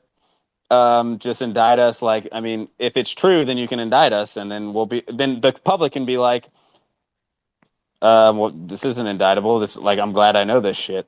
They should just like write their own little report and then release it and see what happens. Because they should be able to know some of this stuff off the top of their head if they, whatever they're thinking about. I got two ideas with Or that. just like leak that stuff to somebody else and be like, Right. oh, I got this. I don't know if it's real or not. Like, we can make our own freaking Ratcliffe dossier or Cash dossier. I'll release it. Send it to David Ignatius. We'll He'll send it to publish BuzzFeed. We'll send it to BuzzFeed right away. We'll get however many memos, 30 memos, 30 pages of memos, and what exactly was happening. Like, we heard this from our what was it? What's the term in there? It's like my compatriot, a trusted compatriot. Confidential informer, confidential. I think it was a trusted compatriot. Through a trusted compatriot, this was happening in the Ratcliffe dossier. Just release it all. Might as well. Honestly, I think there is a case to be made that Durham has talked to a lot of these people. Like, we're pretty sure that he's talked to Sergey and been like, dude, you got to keep your mouth shut. You're screwing up these prosecutions. And I think there's a good chance he went to Cash. He went to these guys and said, you guys, you have to trust me. You got to keep your mouth shut. You'll have your chance to talk. But if you talk now, you're going to give away our hand. And I think maybe they're going along with that, at least, until Durham is done. That's a good point, because he doesn't even have to say it. Like, as long as he's alive, they can probably just be like, we're not doing it right now. As long as that investigation is active, there's no point for them to do it.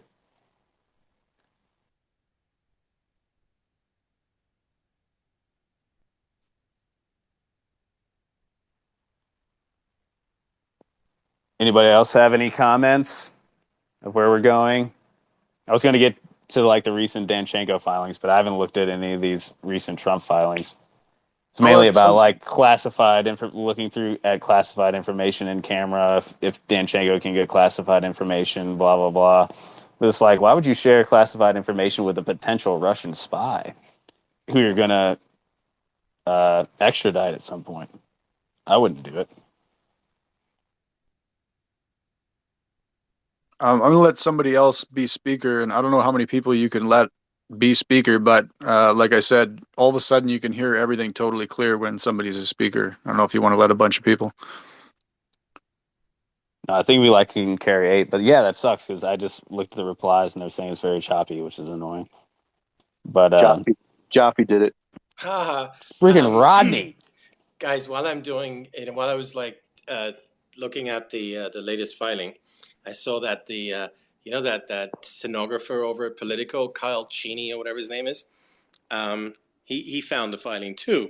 So he's focusing on, oh my God, there's documents there that say top secret, oh my God. The funny thing is he included a link, but it's the wrong link. He includes a photo, but then the link goes somewhere else. Pornhub? Which is kind of, X videos? No. It goes to another, Trump case. On that case, there's another file that it goes to, but it's just, it's just a bit sneaky that the link doesn't go to the photo that he posts a photo of all this top secret stuff, and then you click on the link, and it goes somewhere else. It goes to one of the other, motions or whatever that was filed. Just a bit sneaky. Dude, Kyle Cheney is like a representative of a person that's like, I can't believe these news organizations let them like tweet underneath their own persona. Like, yeah. It doesn't matter like who they are. It's like, I'm reading you being a complete hack. Like, why would I trust the news? It's ridiculous. If I ran a news organization, I'm like, you're not tweeting ever. You're especially like, it'd be like the FBI. It's like, you're definitely not tweeting anything political. You're definitely not writing like that. What a stupid world we live in. But Yep, That's my very opinion. much so. So anyway, now he'll say, "Oh, it was a mistake" or whatever. But I don't like that when you find when you think you find the breaking news. You found the photo of the top secret document, and then you include a fake link. So anyway, Yeah, I'm just like looking at just says secret SCI, exactly. specialized I can't even make compartmented that out. Does it information. really say that? I don't know. Whatever the thing is on the floor, But yeah, you see top it secret SCI, but those are like the labels of the box. It's probably they're not documents, probably. yeah, I mean the redactions are the sort of Photoshop stuff is what they put on later is the white stuff. Um, so that tells me that the top secret kind of cover page that's real. That was Yeah, there.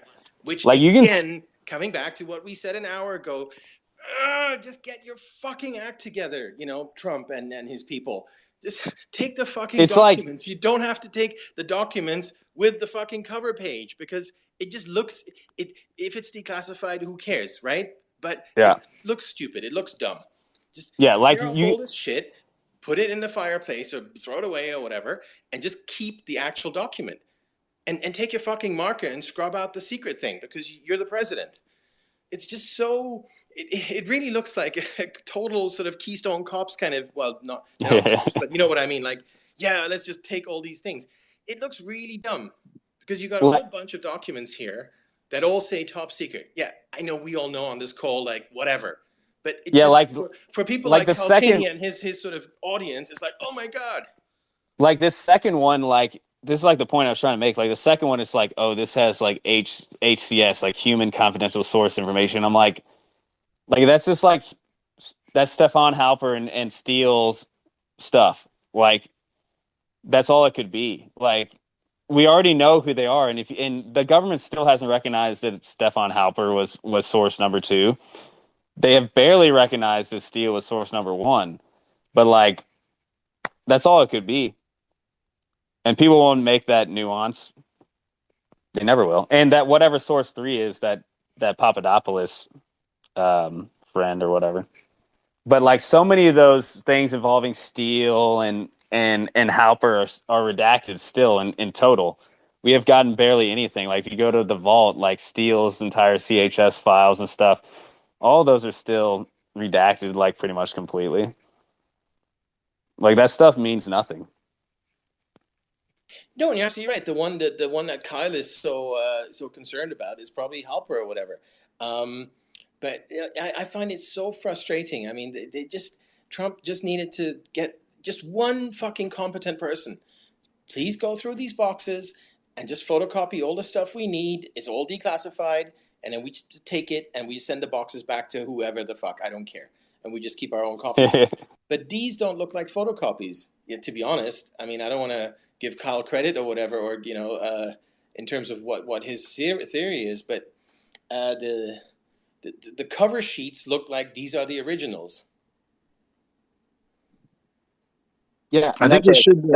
Sorry, go ahead. That's the problem because some of these charges that they're looking at, if they're copies, they're not necessarily government records. They're copies of documents. If they're the originals, then theoretically there's not another copy anywhere on Earth. Therefore, they're very valuable in the sense that whatever's in there, that's all you have. So, a lot of the assumption was, Trump made a bunch of copies. Well, Trump very well could have just taken the originals and that was that, because that's how Trump works. And Hans is exactly right. If he had one good lawyer that he actually trusted, that was like his conciliarian, that he would actually listen to, that could say, look, we're going to do a tiny bit of work that's going to save you giant exposure later. But that's just, he's never been like that, and he never will be. It's just, Trump is what he is.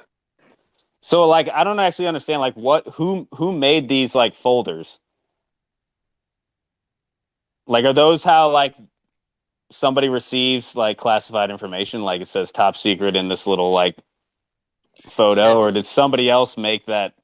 There's one that's after kind the of fact? cut off. There's plenty of color copiers around, so not necessarily, an original, but there's one kind of in the middle of the photo that looks pretty original. So it says please store in, and then it's kind of cut off so that there's some kind of instruction about, and then unauthorized something, and then it's cut off. So that just kind of looks like, like an original and not good. In terms of declassified or not, there's instructions there. So, what MB just said, you just photocopy, who cares about the cover sheet? Just photocopy the stuff you want and just give back the originals. And then it's I folded see it over. now. And then so that cover sheet I is see the folded over. folded That's over why you one can only now, yeah. see part of it. And then the next part, But you the can top, actually see on the one that's folded over, they don't have like a cover sheet that says like top secret or anything.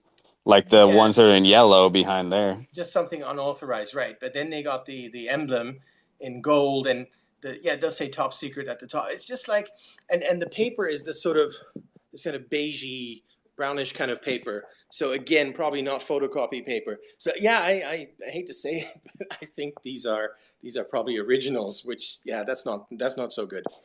Well, I feel like we need somebody who's actually handled classified information or something, like 279er. I see him right there. Yeah, but he's probably not going to come on. So we got anyone here who's ever seen these things in real life? I haven't done it. Besides, even though some of my trolls like to think that I have, but I haven't. I've never handled any classified information. Sorry. Boo. King?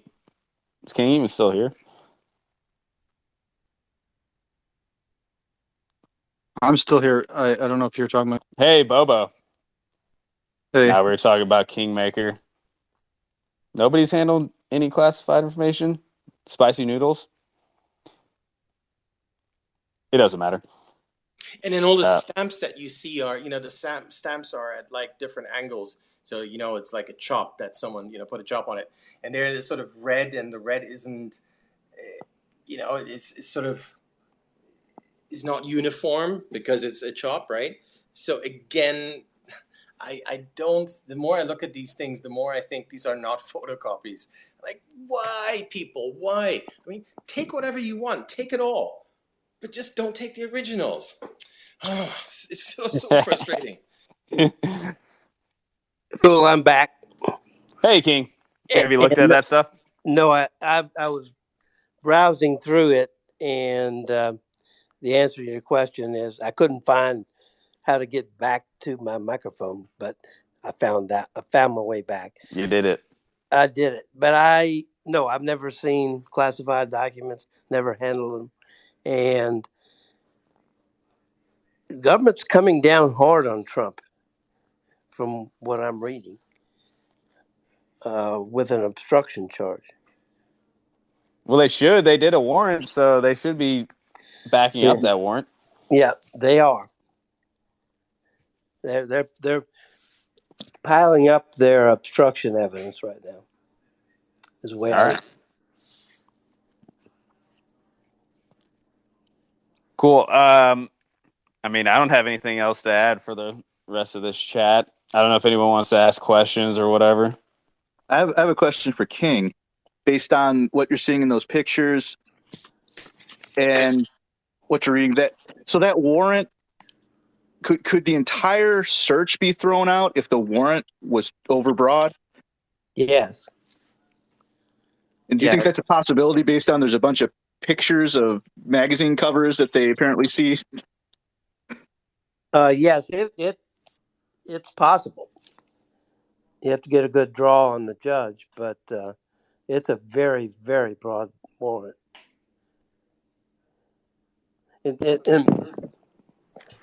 And in days past, courts did not like general warrants. That's kind of why we have the Fourth Amendment. And this one looks like one. Yeah, my ex-FBI source was like, I've never seen anything like this. This is the stupid, most overbroad thing ever. Like, should be tossed out immediately, Fourth Amendment wise. And I'm like, all right, I'll take your word for that. I've never sworn to a warrant, so I'll take your word. King, what's your take on originals versus photocopies? That's a Presidential Records Act issue. Copies that are kept by the president for his convenience and labeled as such or marked as such are not presidential records to be kept by the in the National Archives. In terms of classified and national defense type documents that lead to criminal prosecutions, I don't think it matters. But isn't it? I mean, to me, it's sort of it's a possession. It's a government possession. It's the original. It's theirs. You can't just take it. You're no longer To me, employed I feel like the government has to have at least a copy. Well, to me, I they mean, have to have the original. That's. I mean, Yeah. who's ever Yeah. left any Yeah. employment Well, I'm not sure anywhere about. and taken I mean, I originals feel like with they you? have You to at don't. You least just have don't like do a that. copy.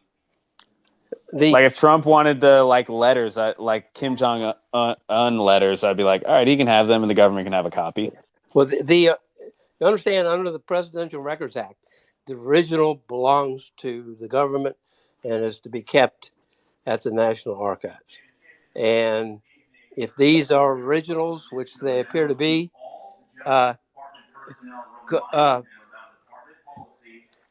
Trump didn't have a right under the Presidential Records Act to maintain possession. But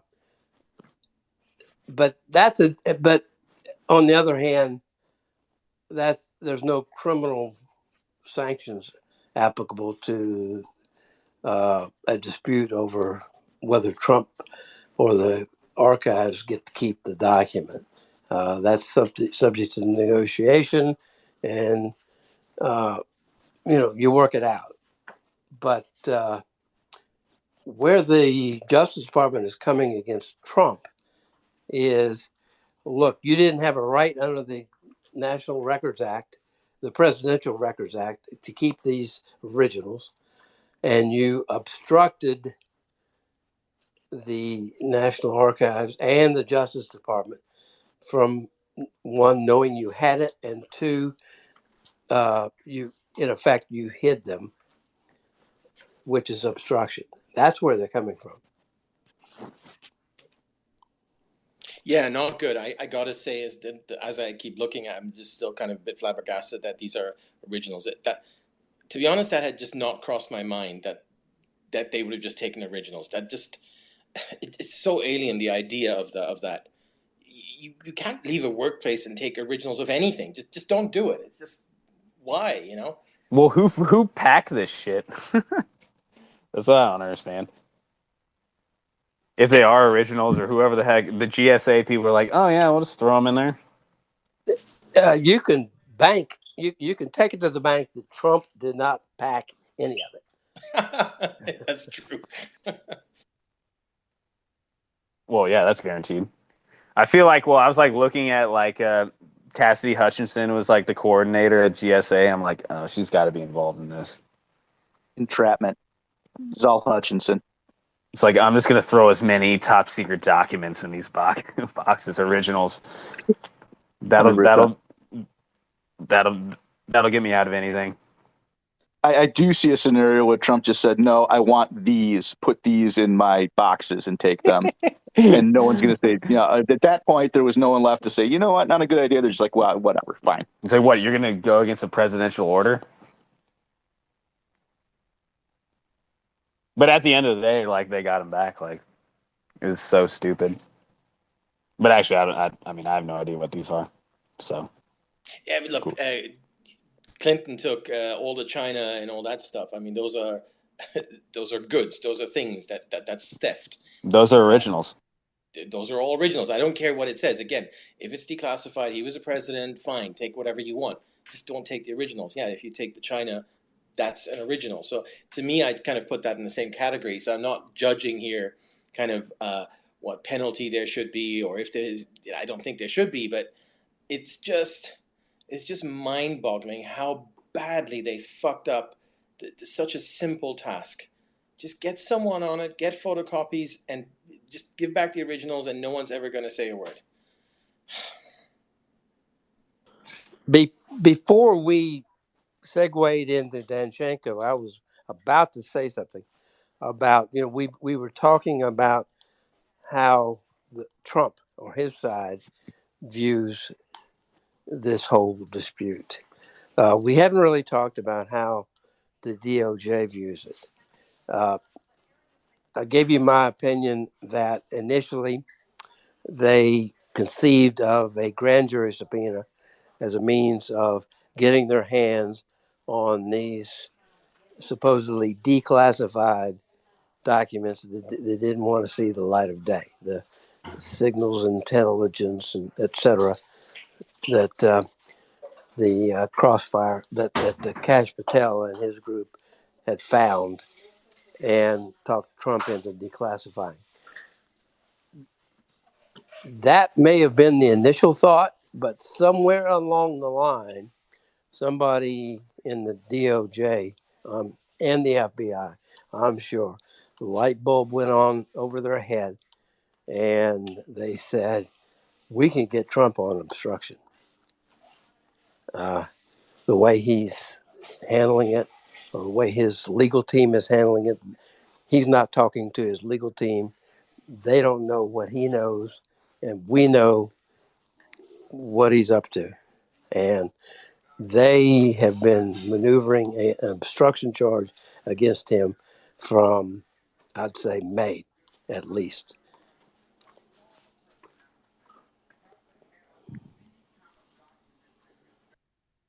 So I, can somebody game that out now?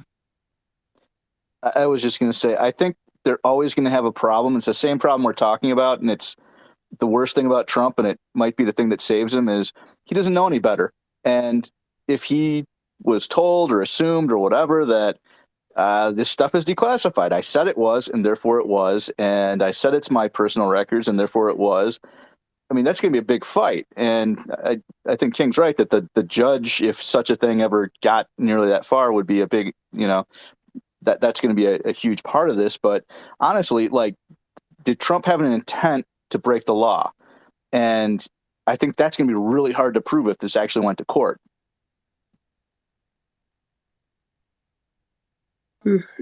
I'll hold my opinion on that one until I see what all the evidence is.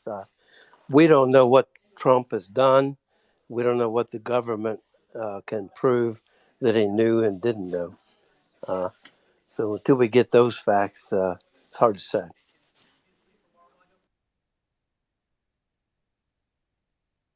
And look at how much he's overcome so far. Every time something like this happens, I think, oh, that's it. I remember when the special counsel Mueller was appointed. I remember watching Tucker that night, and I remember Tucker just like was like, that's it, it's over.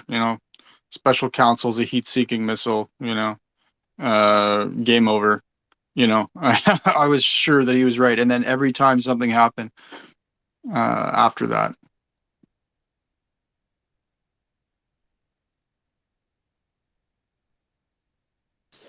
There's a big difference, though, now. An obstruction charge against the sitting president is altogether different animal than an obstruction charge against an ordinary citizen. Uh, it's a different case. Constitutionally, you have completely different issues. Uh, he had protection because he was the president and head of the executive branch while he was president. It's what he's done since then would be the focus of any charges. Yeah, and you've got the problem of the government can say, well, we asked for this stuff back. I mean, again, assuming it's originals, and let's just leave aside the declassification, which, if they're originals, I see that as a separate problem. But okay, so they said, you got to return this stuff and so on. And then not all of it was returned. And now they're saying, I'm just reading this very quickly here, that there was some activity going on there, attempts to hide it or whatever. Okay, it's all kind of cagey language, so we don't know what exactly they know in terms of what happened after May when the stuff was supposedly returned. But I agree with King. It's this is now a much bigger problem, not only because ex-president, but also this is this sort of nitty gritty procedural. You got to return this. You had a chance. This is, damn it. You just wish he'd had a proper lawyer. He doesn't have enough money. I think he doesn't want to spend it. You didn't get rich by paying lawyers, man. Exactly.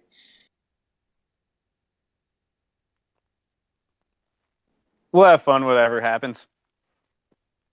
But like doing like all this is right now is so ridiculous. Like, just if you're gonna indict him, just indict him. Like, they're just trying to do this to milk it all the way through the election, and then we'll see if Garland has the stones or not. Which Yeah, I don't look, think he does, and I don't think that's going to happen. But this is a total PR thing. I mean, this photo is going to be on every front page tomorrow. I don't know what time it was when they released it, but it's certainly going to be on all the CNNs and everywhere. I mean, and the magazines they look really stupid, the ones we talked about earlier. But the rest of the photos, like top secret, top secret, top secret, is like 6-7 times top secret, and it just looks bad. Forget everything else, right? You know, they chose this photo for a reason. They didn't have to include this photo. This was included for the media. This was included for sure. The PR against him. I don't know why it was dumped on the floor like that, anyways. Exactly. I mean, who does that? It's almost staged, I have to say.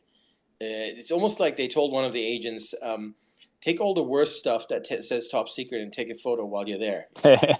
Just dump it all together and just do this. No, seriously, it looks like that. Why the fuck would you do that? Why wouldn't you just just like any raid that's ever happened? You go, you pick up the boxes, you put them in a van, and then you figure the rest out later. You know, you don't do it on the spot right there, unless, of course, it's very, very targeted in terms of what you're looking for. But we already discussed that. It's not. It's like any boxes you find. Okay, so why are all these individual pieces of paper lying on the floor? What they're trained to do is to take the photo of how the documents were kept before you take them out of their place. That would be terrible, because if they were kept that way, the way they appear here, oh my God! I mean, on the floor. In like that'd be a amazing. corridor somewhere. It's like I don't know what it's like somewhere, just a carpet. You know, it looks like like a corridor or whatever. So like they were dealing like top secret documents. Like, let's just chuck it somewhere on the blackjack. Yeah. I think Trump was rolling in them. Those are clearly these marked documents. Those are spread out by the FBI. They're done that way to make an impression in the photo, so they can show it to the public. But that's not how they're trained to work. They're trained to photograph the documents as in the way they are kept in a filing cabinet or whatever, and then they take them out and store them away and take them back and inventory them. There's no reason to spread them out on the floor like that.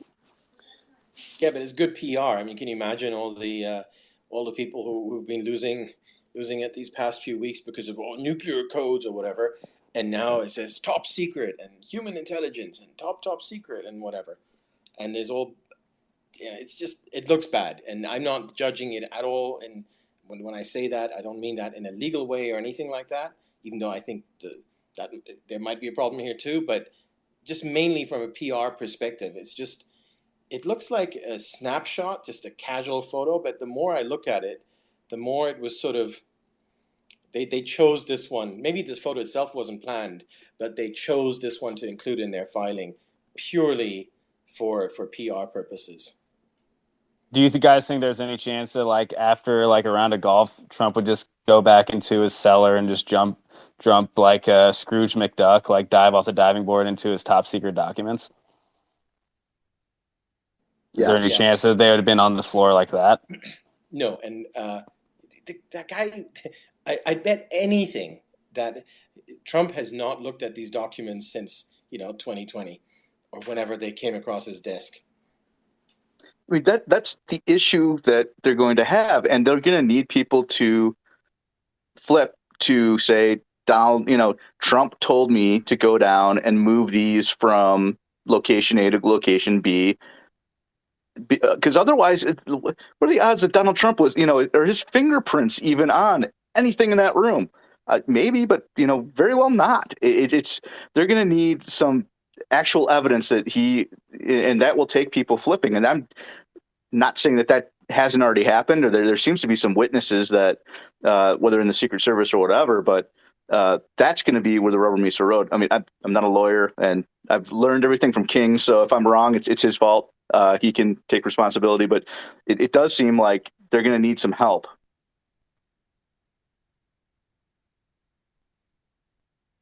And how do you know that? How do we know that they're originals? And who? It just seems so dumb, like intuitively dumb, to take originals. Because why would you care if if the bad guys have the documents also?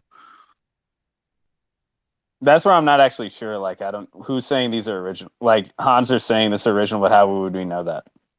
No, I said they looked to me like, and I went through a couple of indicators for why they would be originals. The color of the paper doesn't look like copier paper. The chops. I mean, there's just a bunch of indicators, but no, we don't know. I mean, it's not. If I had to bet, I'd say they're originals, but no, we don't know. And so, what's the media going to say about them? What are they going to? Are they going to say, "Look, it's almost certain these are originals," or it's like it doesn't matter if they're originals; they shouldn't be. He shouldn't have them, or he should be giving them back. Like, what's their main point of contention going to be? I think this is just going to be very superficial. Oh, it says top secret. Oh, They'll it says say human it's the end of the intelligence. world, and you'll believe it. Yeah, you have to get past like so much there. Like you say, like the crime, there has to be almost always intent, right? And like first of all, they have. It sounds to me like they have to be originals, and it's like that he knew that, and like he knew that was a crime, and this wasn't just a mistake. Like they grabbed stuff and they grabbed some of the wrong things, or The any of date, those things. the date on that one document, it's a White House document, August 26th, 2016. That's right around the time when all this broke with the Brennan and um, his briefing of Obama about Russia and Hillary, etc. That's within a day or so. That's what was going on right then. I That was wonder a little bit too late because that was like late July, July 28th, August 26th.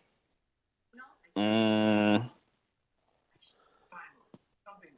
would have to think about it, but stuff was definitely happening then. Yeah, there was stuff going on. I don't that something about that date rings a bell, and I can't put my finger on it. Yeah, August 26, 2018 is what it says. Oh, 2018? Yeah.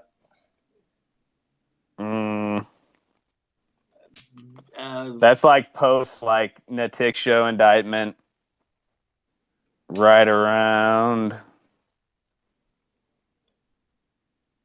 Pretty sure that's an 8. I mean, it's not 100%, but pretty sure. What if what the FBI is investigating isn't actually a crime? Like, I mean, I know obstruction is like, it doesn't matter if it's I don't know, if it's a baseless investigation, whatever. But I mean, like, if they're not, if they say they're investigating a crime, but it turns out that whatever they're investigating actually isn't criminal, and then he obstructs that, like, is that obstruction? Or like maybe they think that this having these documents, is criminal, and then so they're investigating that crime, and then he obstructs that investigation. Yes, this is the entire obstruction theory for Mueller. In a nutshell, that you can obstruct an investigation even though there might not be a crime. Yeah, but I mean, Mueller was technically going after conspiracy, right? And that is a crime, right? But Right. if they're going after like something that But isn't actually a crime, they there think was it's a crime. but there wasn't a crime. There wasn't a conspiracy or anything like that. Yeah, I That know, was like but the I whole mean, thing. but at least they're saying like at least the thing that they say that they're investigating, could be like is a crime if it in fact happened. But if they're investigating the DOJ is investigating Trump for having these documents, okay, like originals or like ones he didn't declassify or whatever, that's what they're investigating because they think that that's a crime, and he obstructs that investigation. I mean, is that actually obstruction? Is that a crime? When meanwhile the underlying like investigation wasn't really, legitimate. It wasn't a criminal act that they were investigating. Like, you know what I mean? No, yeah, you can't. Like that's exactly what happened with Mueller. That's what I was saying because there's like not really any crime. There never should have been really a Mueller, anyways. I Well, mean, weren't they? like the No, but side the side projects with like Manafort, like most of the crimes in Mueller were process crimes of like people lying when they were being interviewed, and then the Manafort stuff that happened like in 2014. But the whole thing was like, oh, Trump just keeps on obstructing this investigation of which he could easily shut down because there was no crime really against him or any crime. Like he could have shut down an investigation because he was investigating Manafort if he felt like it. Yeah. The another point here. There's two documents. I mean, they redacted a lot with that sort of the weird white redaction, but there's two documents where they did not redact the date. Actually, three, but two of them are August 28th, 2018, and one of them is May 9th, 2018. Now, I'm given that they redacted portions around the date, above and below and so on, but not the date. It just strikes me as did they leave that there for the stenographers to reverse engineer? Have it plausible. So they tell the stenographers what that document is. And then they leave the date so that the stenographers have a plausible reverse engineering excuse as to how they knew what it was, because we worked it out from the date. Especially the fact that there's two separate documents with August 28th, 2018. I don't think it's a coincidence that they did not redact the dates when they did redact the stuff around the dates on those documents. So I just Googled it here. Nothing big happened on those days. But obviously, we don't know what his briefing, his intelligence briefing was on those days.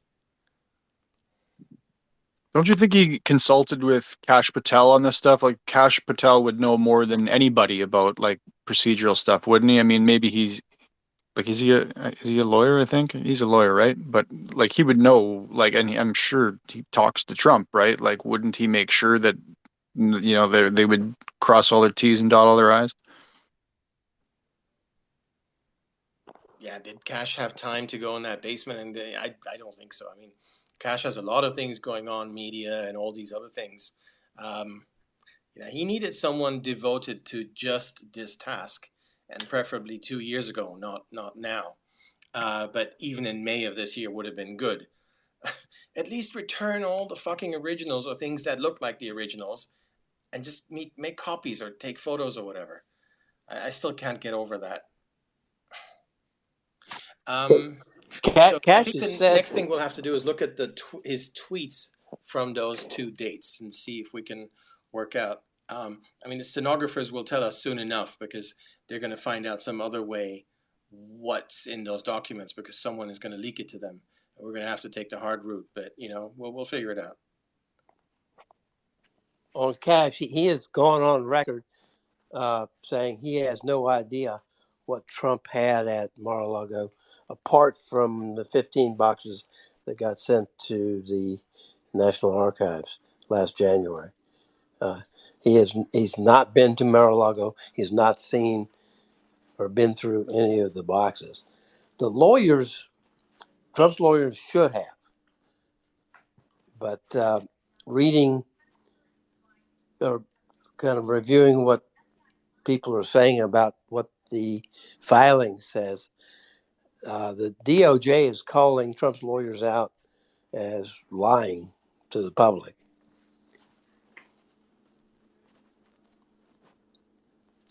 I was going to say haven't mentioned this yet. I don't know if I didn't know about this development this evening earlier, but I don't know. I say a lot of the moves that they make sometimes, like the deep state.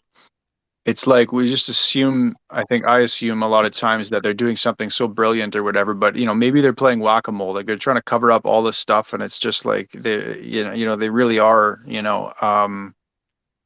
struggling, and they're trying to do this in real time, like whack all these moles.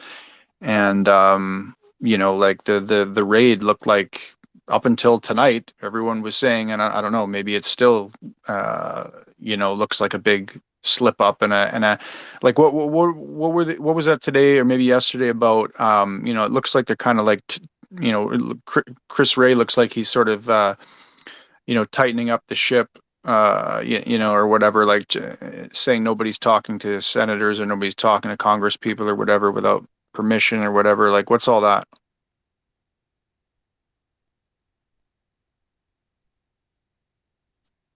Like, because of all this politicization that's that's become apparent, like from the whistleblower and everything. That's true.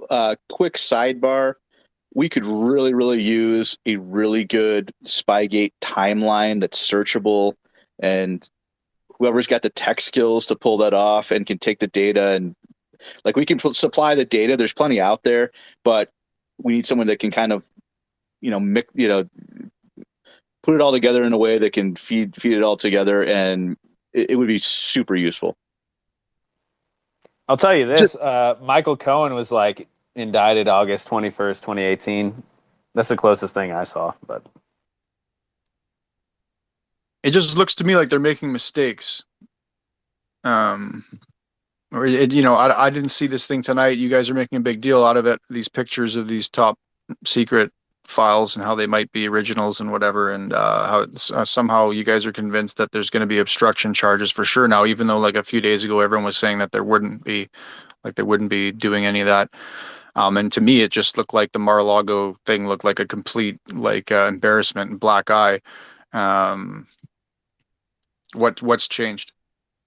Nothing much has changed for sure. I mean, in terms of the substance and all that. But the one thing that has changed is this picture, because the media is just going to feed off of this. You're going to see this over and over and over again, and they're all going to, totally lose it over. Oh, it says top secret and all that. So I think that's the main thing that's changed.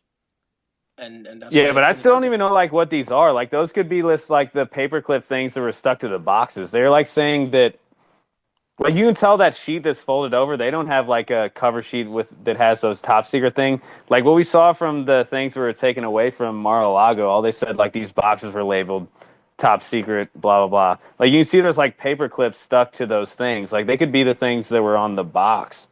Like if you Yeah. see that the one that's folded over, that doesn't have any that doesn't have that cover sheet on it. No, it's got a different Whatever cover these sheet. paper, yeah, but it's not like one of those ones with colors on it. Like you see the one that's flipped over. Yeah, that's It has like different. that please store, blah, blah, blah. Yeah.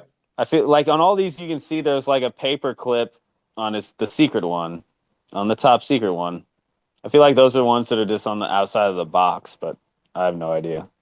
Yeah, no, I mean, I don't think it changes anything. it could all be a gigantic nothing burger, but Yeah, just from a PR point of view, this is a disaster. And just because I, we know I what the media is like, and we know what the audience is like, this is just like, oh my God, that's it. I mean, and that's why they put it there. And again, whether I would just as to what it says, who cares? Because of this, everything we've discussed tonight. The only distinction I'd make there is that if it was, if they were originals, that would be a problem. But we just don't know. As I said earlier, I'd say better than 50-50. They're originals, but how, just for the reasons we discussed. But I can't be sure. No one can be sure right now. don't understand the reason to who would be dumb enough to take originals. Right, exactly. So hopefully not. I watch a lot of Columbo, and I'm just thinking, like, when they take pictures at a crime scene, it's like, you don't move things at a crime scene like that. You take pictures of it the way it is, and you wouldn't like pose things at the crime scene. Like, you would mark them and everything, take them back and maybe to the lab and whatever, and then you'd kind of lay them out and show what they all are. But I don't think you start making it look like, See, the question is, if I we have color copiers at the office, but they don't have the brown paper. They just have white paper. So are there color copiers with brown paper? Probably, sure. I mean, I don't know. I mean, it's just, would you use a color copier for all this stuff? Why would you copy the front page? You're only interested in the actual document. So again, as I said, there's more reason to think they're originals than not, but we don't know. So that's the one potential game changer, and the other one is simply the PR one. I'm Well, just a lot of wondering this if stuff just has like the White House like stamped on the top of it, so like that just could be the letterhead and how they present stuff to the White House.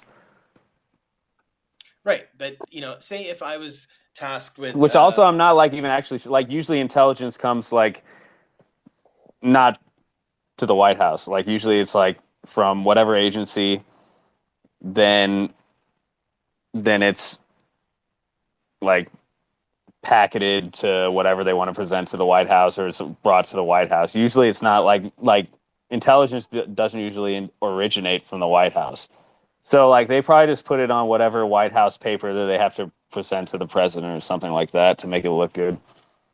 I think they totally could have posed those. It's not a murder where they're taking all the time they need and everything. They're going in there doing this raid, and I think they don't want to be there all day. They ended up being there all day anyway. But I think I could totally see them posing those things to, they put in their notes that, we splayed them out like this or whatever.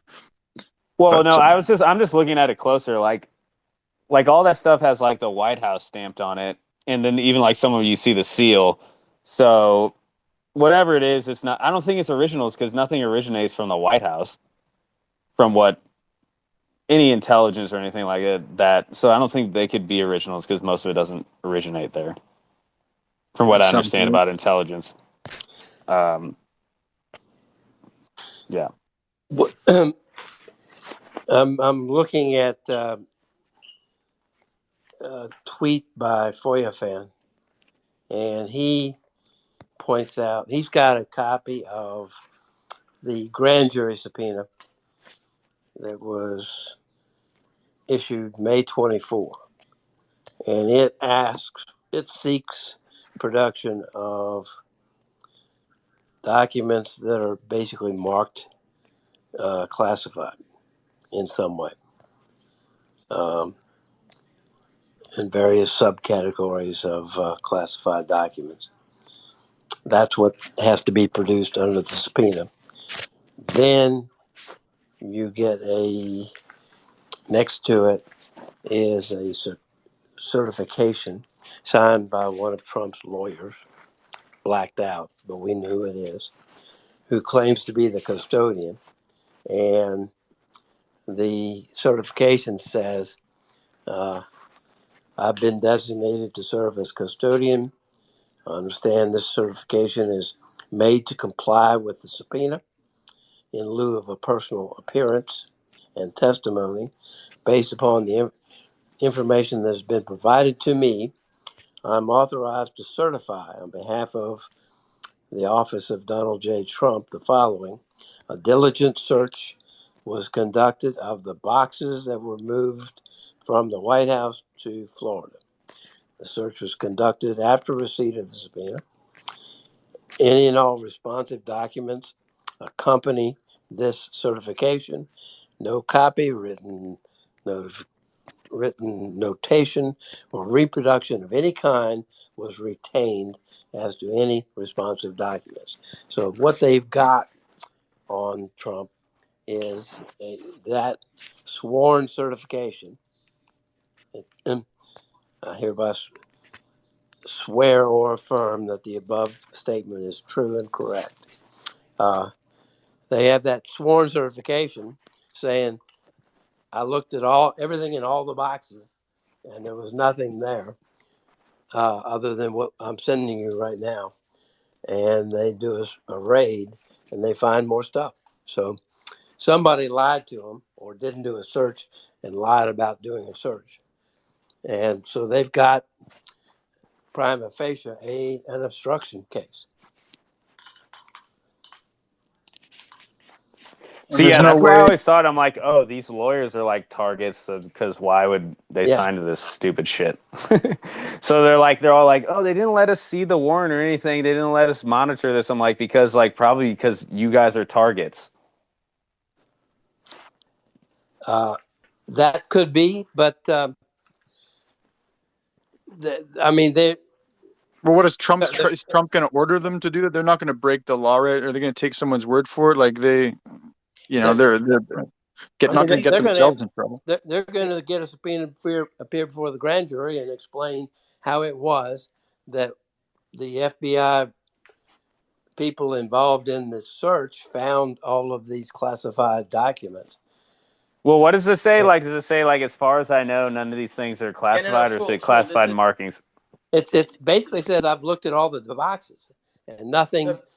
What a fucking clown show! No, look at this. I hate these fucking games. Don't play games. Just it's so frustrating. The grand jury subpoena number blah blah blah 0054. Okay, says custody and control of Donald J. Trump and or office of Donald J. Trump, and then lists all the things. Right. The certification only talks about the office, not about Donald Trump. So what that tells me is either totally incompetent lawyer or more likely someone trying to play games. Oh, we're only going to certify on behalf of the office, not on behalf of Donald Trump.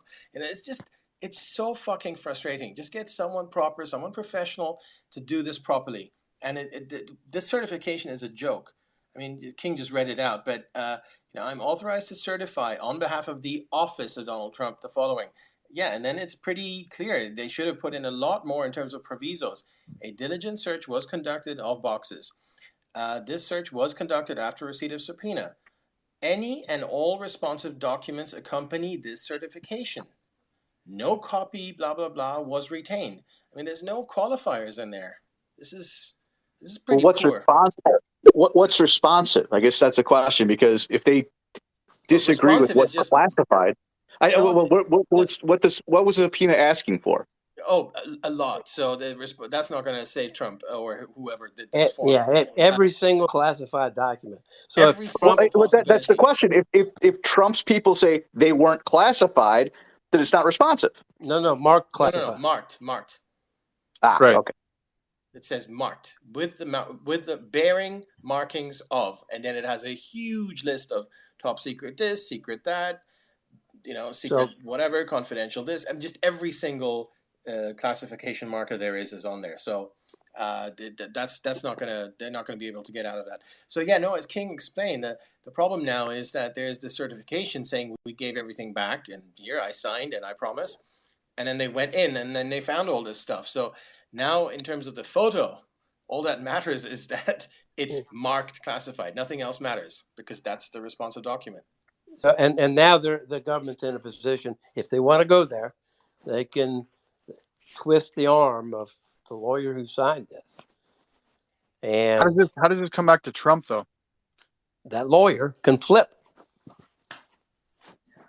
You mean he can try to say that Trump made him do it? Yeah. And people Trump believe told that? me not to look in these boxes. These are the dumbest lawyers ever. I don't think that's going to fly. Yeah, I think Trump's clean. I don't know. I don't think anyone on their own hook would lie to the DOJ like that. But stranger things have happened. Maybe. This game they were playing with. Oh, we're only going to certify for the office, but not for Donald Trump. It's just such a stupid game. It doesn't change anything. It's like Better Call Saul, but like on a really low level. It's just dumb, They lit a bunch of candles and went to Trump's office, and they said the office has spoken to us. But they'll be able to get out of it. They've got their bullseye on this lawyer. Yep. And we know who it is. It's the OAN It's the lady, right? The lady. signature. I mean, the signature is covered, but the size matches the Oh, one on the. she's admitted. She's the Oh, she's already custodian. admitted that. Oh, okay. Well, there you have it. Well, Christina Bob said she's a custodian or something, right? Yes. Yeah, she would have signed this. So they've got a bullseye What an painted idiot. on her back, and her problem is, how do I get myself out of this fix? Don't choose your lawyers because you saw them on a TV show. Yeah, but is she saying that she personally went through all the boxes, or somebody told her that they went through all the boxes? And She says based on the information provided to me. Again, King's Point. So she's going to get called and they're going to squeeze her. Who provided that information? right, and somebody, whoever talked to her was, said, "Oh yeah, I went through all this stuff, and there was nothing in here that's for them, right?" And I fully understand what they're looking for and all that. Yeah. She doesn't say she went through all the boxes, which is a big fucking mistake. You never sign something like this if you're a lawyer without putting your eyes on the papers. Yep. Like, you think they were Trump was looking, like, you think he went lawyer shopping to find one that would do that or something? Might have. I've seen it done. Yeah. So he shops lawyers I'm differently. scrolling through all this stuff too, trying to figure it out. Now, the subpoena was to the office of Donald J. Trump, even though it requests everything in the control of Donald Trump or the office of Donald Trump. Right. So, to Hans's point, are they playing games of being like, well, we went through everything that would technically be considered part of the office of Donald J. Trump. That's capital O, like the office of Donald J. Trump. It's an entity. It's a discrete set of boxes. It's described as, quote, the boxes that came from the White House and shipped to Mar-a-Lago. And so, but if you're looking through the DOJ's filing, they're equating them both. Well, counsel for the former president, the former president, the premises, all this stuff. I'm wondering if that's where the rub is here. The rub could be that what Trump, we've read about a stash Trump has, and a stash that he's been hoarding and collecting throughout his presidencies. Those would not be in boxes shipped from the White House. Those would have been brought to Mar-a-Lago on his many trips there. So that's, it could be the subpoena wasn't broad enough. Right. Well, maybe the box not that got laid on the helicopter. Enough, but if he's saying Donald Trump himself never got a subpoena, just the quote unquote the office of Donald Trump got one. Exactly. And it only asked for boxes that were shipped to Mar-a-Lago. But if Trump carried these papers from the White House in his briefcase, in somebody's briefcase, to Mar-a-Lago when he was president over 4 years, that's not covered by the subpoena. And I would think just with the way that the DOJ's filing tonight equates the two of them subtly, makes me think they are aware of this discrepancy as well. Probably so. What is the definition of the office of Donald Trump? Excuse me. The former president's office? No, that's not the key thing. The key thing is what records does subpoena ask for? If a custodian of records gets a subpoena for certain documents,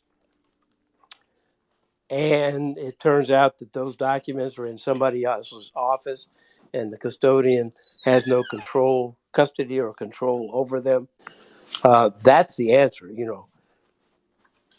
Not that these records don't exist, but I don't control them. They're not I can't respond by giving you those documents. They're not mine.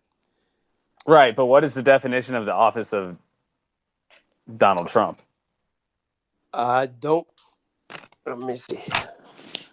That's a really good point, because the certification also says I'm authorized to certify on behalf of the office. So who has that authority to authorize Christina, right?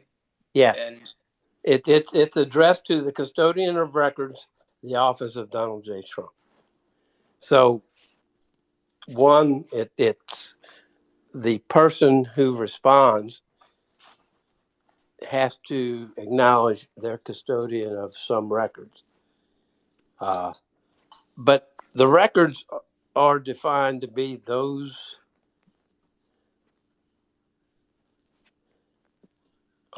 any and all documents or writings in the custody or control of Donald J. Trump and or the office.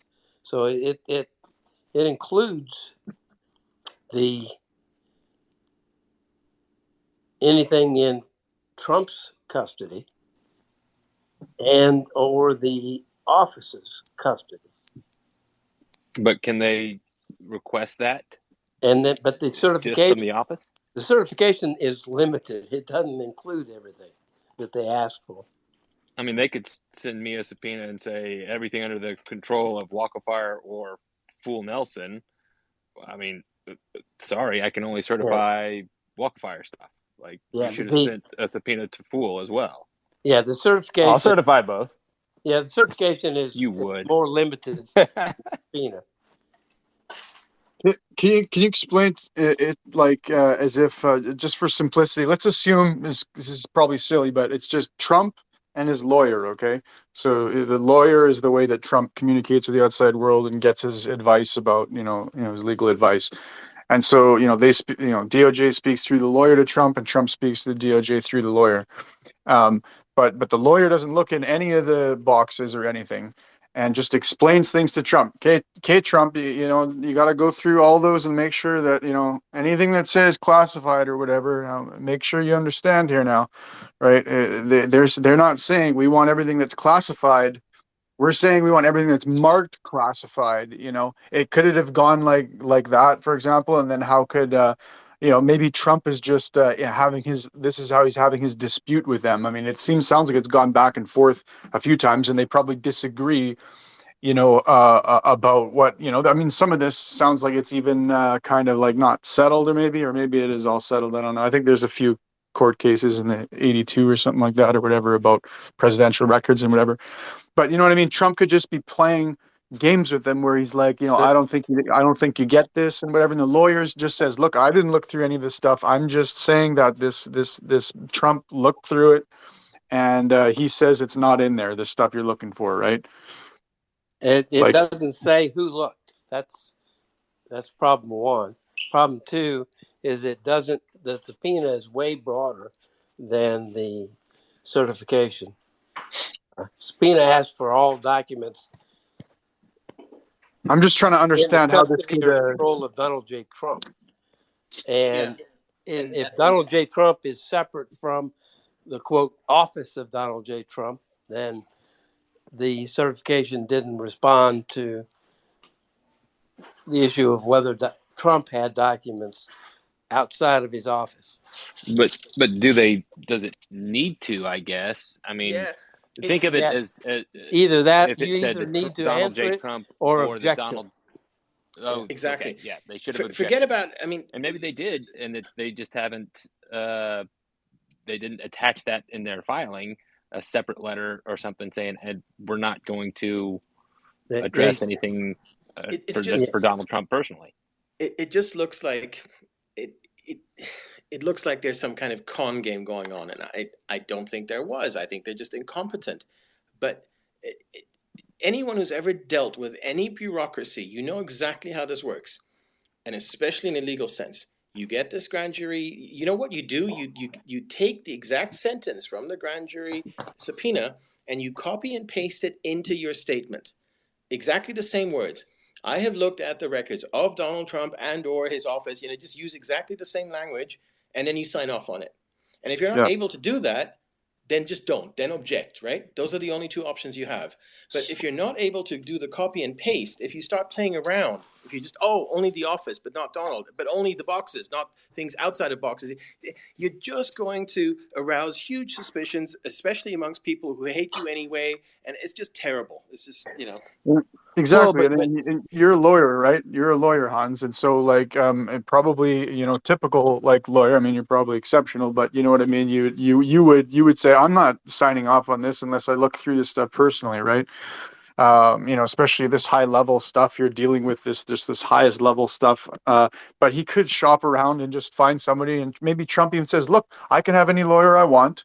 And I want a lawyer who's just going to speak for me to the DOJ, and that's it, and just answer my questions and whatever. And maybe and then he's just playing games with them back and forth with like I'm playing keep away, like you're not getting my copies, you're not getting my binder of all the dirt on you, and I'm gonna just be able to feign ignorance and kind of hide behind my lawyer, and then maybe I can say later, maybe he just tries to be oblivious, and pretend, the same way Hillary maybe did or something like, and he's like, the lawyer will testify, his lawyer will testify, will be cross-examined or questioned or whatever, direct, whatever you call it, examination.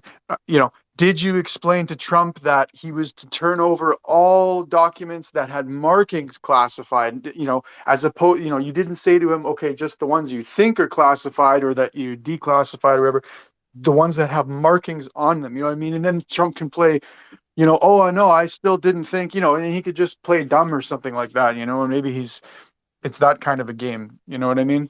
He's trying to keep sure, the that's entirely possible. But now he's exposed to the lawyer and what the lawyer says. And if the lawyer says, Trump told me to do this and that, then, and if that includes like, keep those boxes, or, they're going to turn the screws on the lawyer. I mean, King is exactly right. That's what's going to happen next. And that means Trump is at the mercy of that lawyer. And remember what Michael Cohen did. He lied his ass off, so you never know what's going to happen if you put yourself at the mercy of someone else. Therefore, rule number one is don't do things that look sneaky. It's just so dumb. Even if you do sneaky stuff, fine, by all means. I don't care. Don't make it look like you're doing sneaky stuff. And that certification looks really, really sneaky. yeah. Well, again, I mean, I'm trying to think through it in a similar hypothetical and take the legality of subpoenaing the White House. But let's say the subpoena was directed to the White House that said anything in the custody or control of Donald J. Trump or the White House. And Don McGahn says, okay, we went through the White House. I didn't go to Mar-a-Lago or whatever. And I'm talking to, and I would put it in writing in an email or something more formal, say, hey guys, I'm only going to certify the White House because that's who you sent the subpoena to. I looked through, or a diligent search was done through White House records, and we turned everything over. I wouldn't put anything in there, saying, and we didn't look at Donald Trump's personal stuff. I wouldn't do that in the certification itself.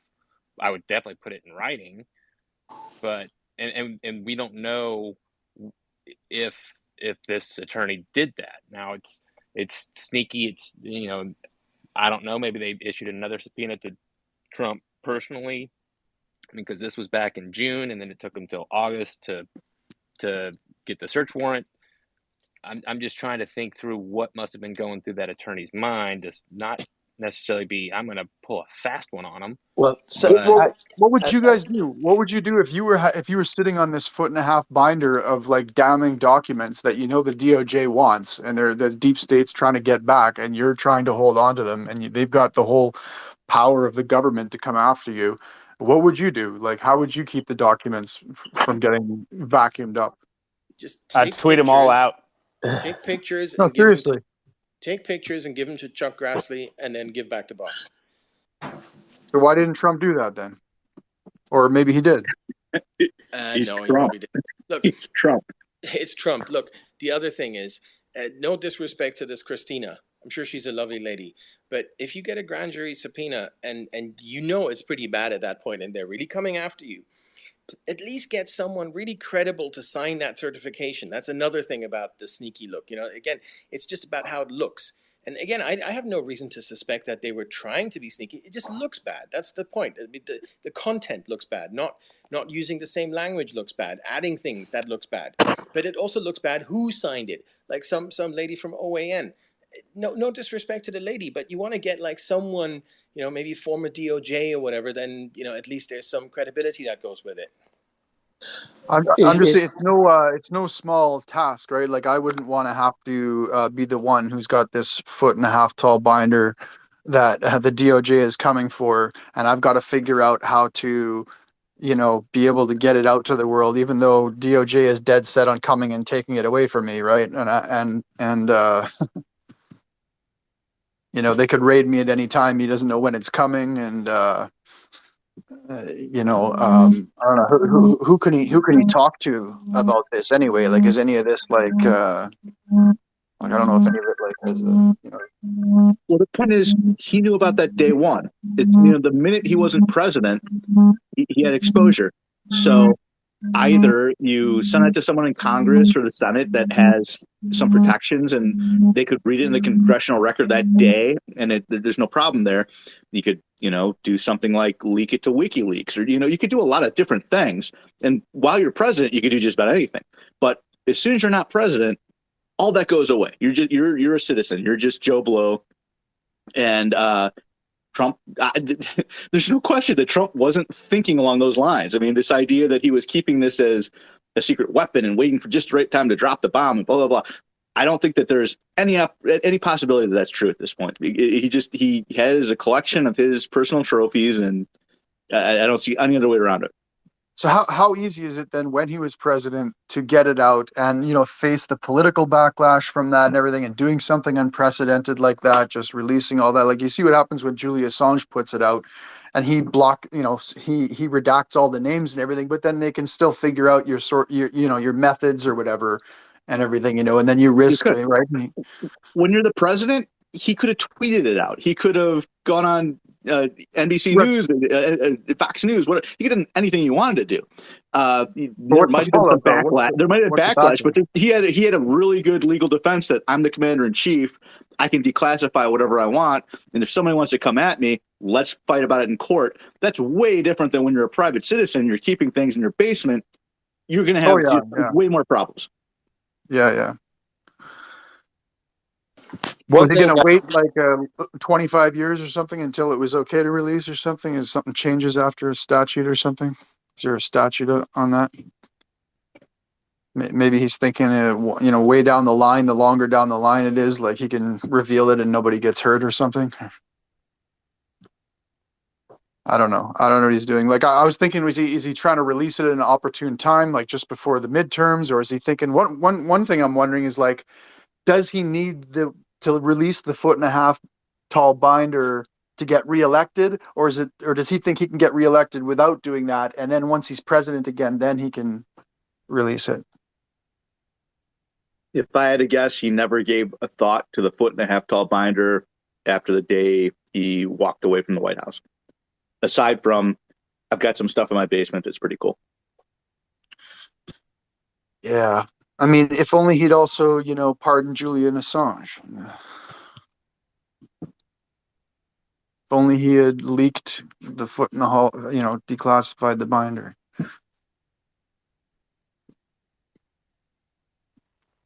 It would have been nice if he did all this stuff, but he seemed scared at that point. Maybe. One thing I know everybody was breathing down his neck to be like, oh, don't release. I don't know about the binder, but I feel like everybody's like, don't pardon Julian Assange, which was a travesty, but whatever. I think one thing that's happening here is that somebody on the Trump team, maybe Trump, maybe the lawyers, are trying to leverage or take advantage of the distinction between Trump and the custodian of records for the office of Donald Trump, as if those are two separate entities. because the subpoena is addressed to the custodian, not to Trump. And they're trying to take advantage of that mistake by the DOJ. And that's why you have this squirrely certification that's a response.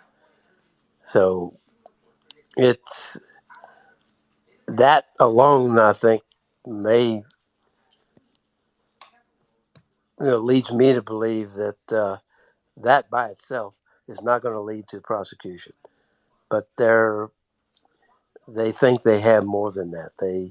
There's hints in this response that suggests that things were hidden, things were taken out of boxes, things like that. So do you think they'll end up indicting like the shell identity of Donald Trump? No, they would have to indict the lawyer or Trump or anybody who. No, they'll just indict the office, and then we'll wash our hands clean of it. There's no such thing. That's the problem. That's the problem. Yeah, with the subpoena. I'd imagine Trump would have had to have been, sort of warned about obstruction, right? Like when he gets this request or whatever it is, subpoena to go through these boxes. If you don't, give this stuff over, then it would be obstruction. You can't obstruct our. It's a crime, right?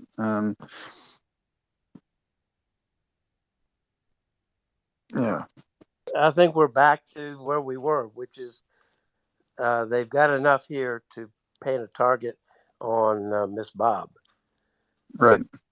and see, just kind of pressure her into either flipping and turning state's evidence against Trump or somebody else, or leave it alone. Well, it's interesting too is that Evan Corcoran accepted service of the subpoena on behalf of the office, but then you see in that certification, probably Christina Bobb, she says, let me pull it so I quote it exactly right. I have been designated to serve as custodian of records for the office of Donald J. Trump for the purposes of the testimony and documents subject to subpoena, blah, blah, blah, blah, blah. So, I mean, this is almost one of those, like, someone was like, well, we can do it this way.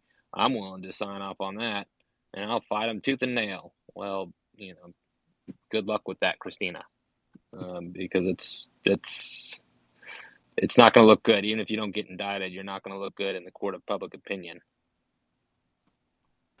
Hey, fool. What's up, Daniel? Hey, how you doing? Pretty good. What's up, dude? I see you started it tonight. I'm sorry I'm late. Hey, no problem. You made it. Hey, MB. Hey, King. Hey, Walk of Fire. Hey, everyone. Good to see you, Daniel. What are you guys talking about? I saw something came out tonight, but I'm sorry I'm not too, I didn't read it the whole document, but I saw the affidavit that got signed and a picture of all those documents. What's going on with that? Well, basically, like the photos released of whatever was in Trump's basement or whatever documents he had. To be honest, like it's mainly just sort of like a photo op. I mean, we didn't really learn anything. Like the affidavit or like the receipt or whatever already said there was top secret things marked top secret, SCI, blah, blah, blah. So they just wanted to put it in picture format. With regards to what those things are, I think, like they said, like the boxes were marked with those, with top secret or whatever. I think those things, like you can see, like the paper clips on them. I think those are what are attached to the box. So I don't know if we learned anything. It's just like that's. Yeah, it doesn't sound I haven't read the actual King and has gone through a lot about how the subpoena was served to. Well, I mean, not the subpoena, but like Christina Bobb basically said there was no classified information and clearly were classified markings, most likely. And there clearly was. So We're just talking about who's actually in danger in this situation. So Hillary Clinton Which did the same thing, right? in the yeah, Well, she within destroyed regard stuff to after it class. was subpoenaed. Yeah, but like it's different. Like the DOJ said that she could. So here's one bit. I mean, No, but reading. didn't Congress ask for it? Congress asked for her stuff, and she destroyed it. Like after that, didn't she? Yeah, but like if the DOJ says you can get rid of it, then you can't be prosecuted. So what's the difference? But Walkenfire, you can go ahead. Just looking at the filing tonight, I skimmed it real quick because it's 36 pages without the attachments. But when the FBI and DOJ went down to Mar-a-Lago to accept all the documents from the office of Donald J. Trump, the production, I'm quoting here, the production included a single red weld envelope, double wrapped in tape containing the documents. So it's not like they shipped, I mean, after the subpoena, they're like, here you go, here's the rest, here's 10 documents or something like that. Which leads me to think that everyone was clearly aware of the game being played here of the difference between the office and Trump himself personally. I don't think it took them a month or two to figure out, like, oh, wait a minute, I see what they're doing. They're trying to play a game here. It was, I think everyone was very upfront about it. Like, oh, this is all that the office has. Good luck. Maybe not, but that's how it seems Nice. to me. If you're going to give that just that one little envelope of documents and say this is everything. Are you talking about when Jay Bratt went down to Mar-a-Lago? Was it Jay Bratt that actually went in June? Yeah, and he met with Trump or whatever. Trump said, anything you need, we'll give you. Yeah. And so in response to that certification that says as custodian of records for the office, we're turning over all the records. And it was just a couple. A single red weld envelope. I mean, you can get that's you can get a lot in there, but I mean, it's still just a single red weld. I mean, you can't. It's very clear that they were throwing him the middle finger, and I'm pretty sure Jay Bratt would have said, "What is this?" And they would have said, "Well, you asked it from the office, and this is the office. So sorry." Nice. Sorry, go ahead. Yeah, the brief also says that they have evidence. They don't say what that evidence is, but they've got evidence that documents were removed from the boxes in the storage and taken somewhere else in Mar-a-Lago. They don't say when that happened. So could that relate to the obstruction? Right. The obstruction may be as simple as that certification, which the government says is false. Because if they can show that, that is definitely false. Classified documents were in the boxes and somebody took them out after the subpoena was served, that certainly makes it false. Can you come up with any plausible deniability for that? Like maybe Trump just happened to be looking at those files that day on his desk and took them out. Somebody else went in through the room and looked through the boxes. Actually, a question for Walkfire kind of about that. Did you guys? I don't know if this has been in. I read something about the White House counsel possibly going through the declassification process. If it did happen, they would have had to go through the White House counsel. So they already were interviewed by the DOJ. So assumingly, if anything was there, it's already done. I don't know. They Right. just it was really hectic those last couple of days, and White House counsel maybe didn't get to crossing out the classification markings, but I don't know. I mean, I think that's kind of the impetus to everything that kicked this off was there's a lot that didn't have the classification markings marked out, and I mean that's a whole kind of separate issue, but I mean obviously related issue of what are these documents that he's holding? Does he have a right to still be holding them. Do they still have classified information in them? All that is its own interesting question. Yeah, like what do you think Trump had? Like, what kind of documents do you think he would have kept? Like, besides Crossfire or Ukraine Gate stuff, like I don't know what he really would have wanted. Like, and I don't know why he would have. Like, to be honest, like why do that? Like, why risk that? I mean, you can amass a lot of documents in 4 years in the White House. I mean, so many other people have been saying tonight too. He probably doesn't even know what half the documents are. Just pack them up, let's go, and Yeah, we'll sort it out later.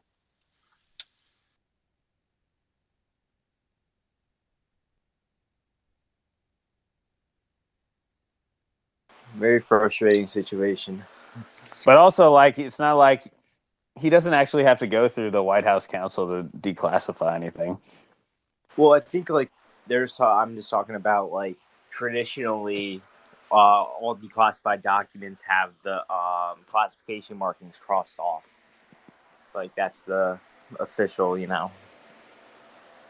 Yeah, like usually, like it goes back to like the originating agency and they declassify it. But like if the president wants to do it, he can do it immediately, and Yeah. the White House counsel can't do anything about it.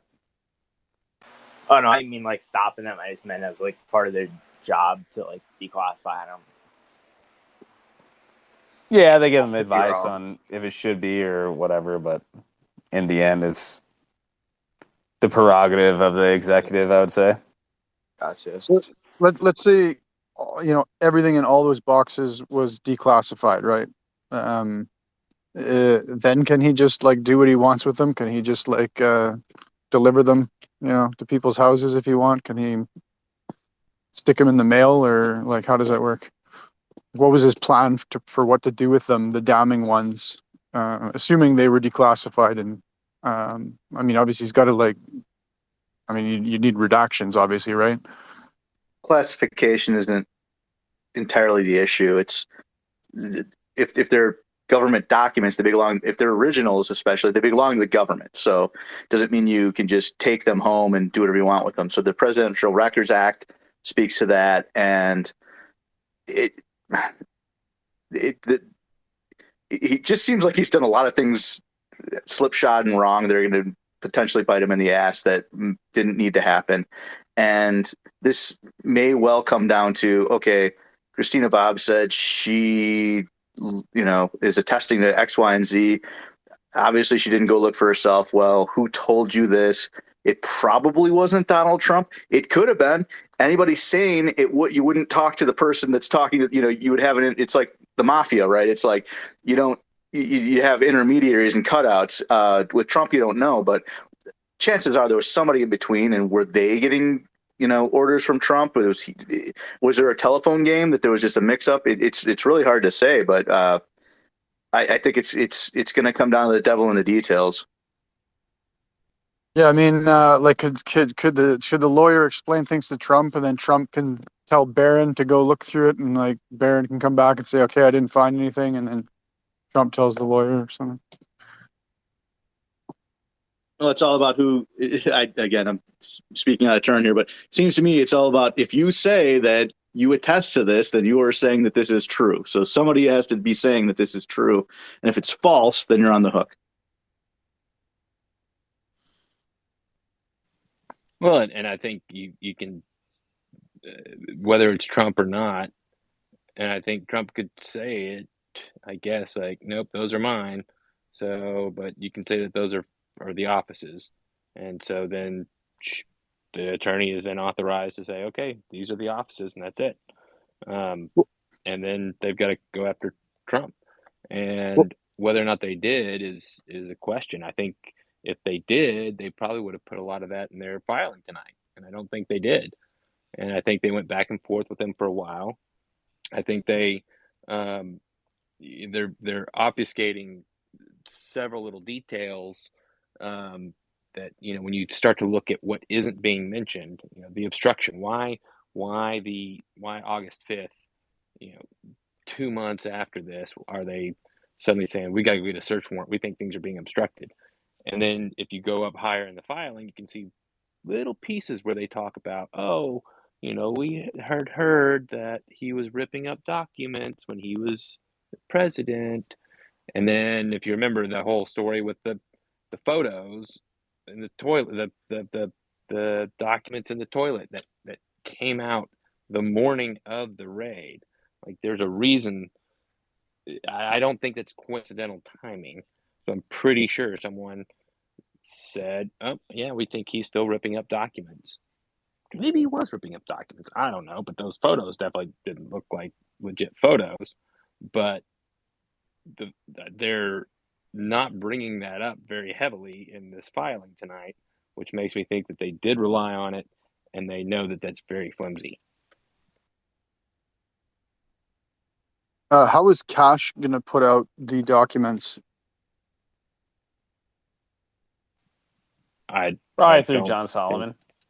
I mean, that's what I would do. I mean, I'm guessing if he was planning on doing that, he's second guessing that now, especially after they Cash's documents unredacted him. Well, I think that's like we talked about in the beginning. Like, once they said he was under a leak investigation, that Solomon wasn't going to produce anything else. I don't know if it was Cash who was giving him the documents, but I think they shut that down. And once Trump came back in and said, hey, you guys are my NARA representatives. Once they already had Cash, like, potentially under a leak investigation, they're probably like, all right, we need to get some of these documents back. Maybe. Who knows? And then plus the Maggie Haberman poo-poo pics, then that was so much probable cause right there. But Cash said he was going to go to NARA, didn't he? Like, he said he had authorization to go to NARA and start putting them out, and he was going to do that right away. And that was, to John Solomon, right? Like, so, I mean, he's got a bunch of unclassified documents. Would they be all redacted and, like, safe to put out, or how does it work? Like, was he then going to start, like, redacting things, or? Well, exactly. I think I think that, people haven't been sitting around twiddling their thumbs for 2 years. I think they've been trying to get these documents out. The problem is that, there's there's national defense information, which is not technically, doesn't have to be classified. It can be all sorts of other statutes that say, even if this is not classified, it's still considered national defense information. And so you can't just take the documents that they have, especially because they're unredacted. And Trump said that some of those are still supposed to be classified. So he did not completely declassify the entire documents that were turned over to NARA. And so you can't just grab those and go. NARA's going to get them and be like, okay, well, these should be redacted or at least not released ever. And this all stems from Trump waiting till that last minute to do his declassification and not doing it properly. And so ever since then, they're struggling to figure out, okay, how do we get these out without putting us in the crosshairs of a legitimate leak? And, right. and so they've got you. And how do you do that? Hey, I'm going to release this, Christopher Wray. Is it okay? Like, if I just redact these, will you be okay with that? No, they're not going to answer you.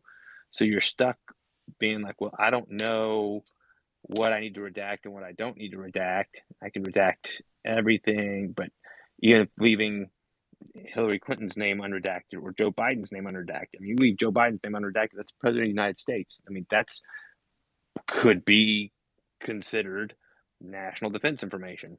So, you want to get some of this information out, but clearly there's been some argument even all the way back from 2016, 2017 that it needs to be withheld from the public. And right now, Kosh, Solomon, Trump, everyone, none of them are in any position, any sort of bargaining position to say, well, you have to let me release this. They can say, no, go for it, release it, and we will throw you in jail for the rest of your life. And they can't do something like the Nunes memo. Well, they can't do that, but like this goes back to like those original Solomon like unredact or like declassified documents that he released, like he released like 3 of them and then it immediately got shut down. And like when you look at like the original like Steele debriefing, or not the original, like the September 2017 one, like you can tell there's some very provocative stuff in there that maybe shouldn't have gotten out, but it was cool. But I feel like they probably got a lot of pushback from that, and maybe they were like, "All right, we have to do it a different route next time." But on your point for like how they did the Nunes memo, like Congress has to do that, not just some random private people. But even Congress, even Nunes, they submit that to the IC to redact certain things? It wasn't, Yeah, but like in the end, they voted to not redact anything. It was completely unredacted.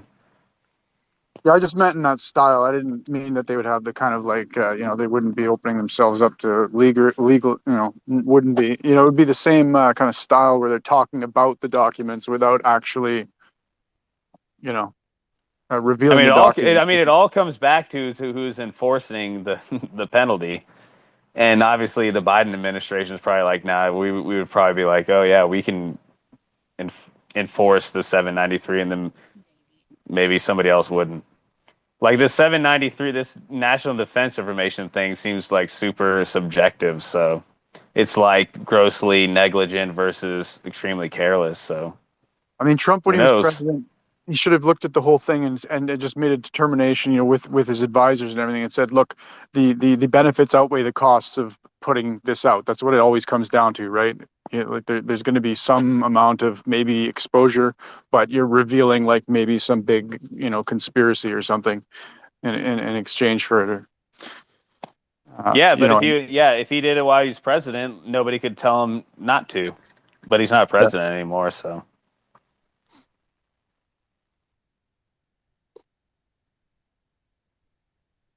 I mean, maybe he just wanted to have the blackmail material as a dead man switch and everything. How'd that work out for him?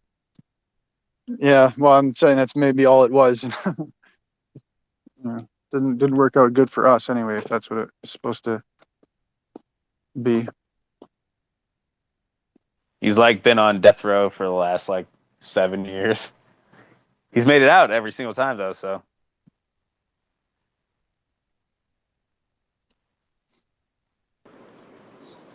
All right, we got some more people up here. Mitt. Hey, yeah. Did anybody catch it this weekend? And thanks for letting me in. When Nunez, over one of the weekend news shows, made the comment about, he's talking about NARA, he's talking about leaving the White House, the boxes going, from one place to another and getting collected up.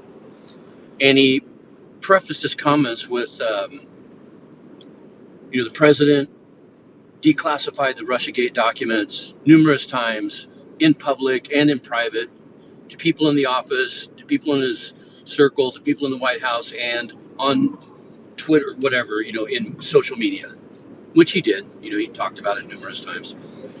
And he said, and then when they'd left and NARA went to the National Archives, and that's how he worded it. He said when they went to the National Archives, they said that they had no Russiagate documents in the National Archives. None. Zero. They had no copies of any Russiagate documents. And Nunez commented, we found that pretty surprising since Trump had declassified everything numerous times. We thought they had copies of it. We thought they already had it. Those are his comments, like right as close to verbatim as I can get. So if the National Archives doesn't have any Russiagate documents, and as you guys were talking about earlier, those documents that you've seen, pictures of look like they may be the originals. If NARA doesn't have them, and what Nunez is saying is correct, that they had none, zero Russiagate documents, then it must be Trump that has them. And maybe they were originals. I'm not saying that Trump knew that. There was a question earlier who collected them up. I think it was the Office of Records and Management that was doing that collection, moving things from the residence over to the White House office. I think that's who was doing that. But did anybody else catch that about Nunez and what he was saying? any explanations, or like, hey, what was the deal with? Why did he say that way? One thing I read was, or I don't know if this is true, but the story was Nara got the documents, which would have had some of those binder documents, looked at them, saw classification markings, and immediately sent them to the DOJ. So they would say, we didn't have any because they didn't. They sent them right on, and that's what got the ball rolling. Now, I can't remember offhand where I heard that and how definitive it was, but that sounded reasonable. And then the last thing that I had a question about, it also came from the interview that the librarian did. He said the Office of Records and Management guys had approached him during the hubbub and everything, right at the day that the Trumps were leaving, and said, hey, there's some boxes in the residence that look like they should be over here, that they should, come to you. And the librarian said, at the time that everyone was leaving, those boxes had not arrived yet. And that's when he made his famous comment, those boxes hadn't arrived. Someone told me there was stuff in there that should come over. I hadn't seen them. And then I saw some family member of the Trumps walking out to the helicopter with a bank box, and he described it as a bank box. And he made the comment, hey, I wonder what's in that box. That belongs to me. And, that's kind of how that thing got rolling after that. And he was working with the congresswoman on this deal that had been working on it since December of 2020. She was an oversight committee chairperson, and Carolyn somebody. And he'd been working with her before it ever went to a DOJ thing. So I don't know. It was very confusing.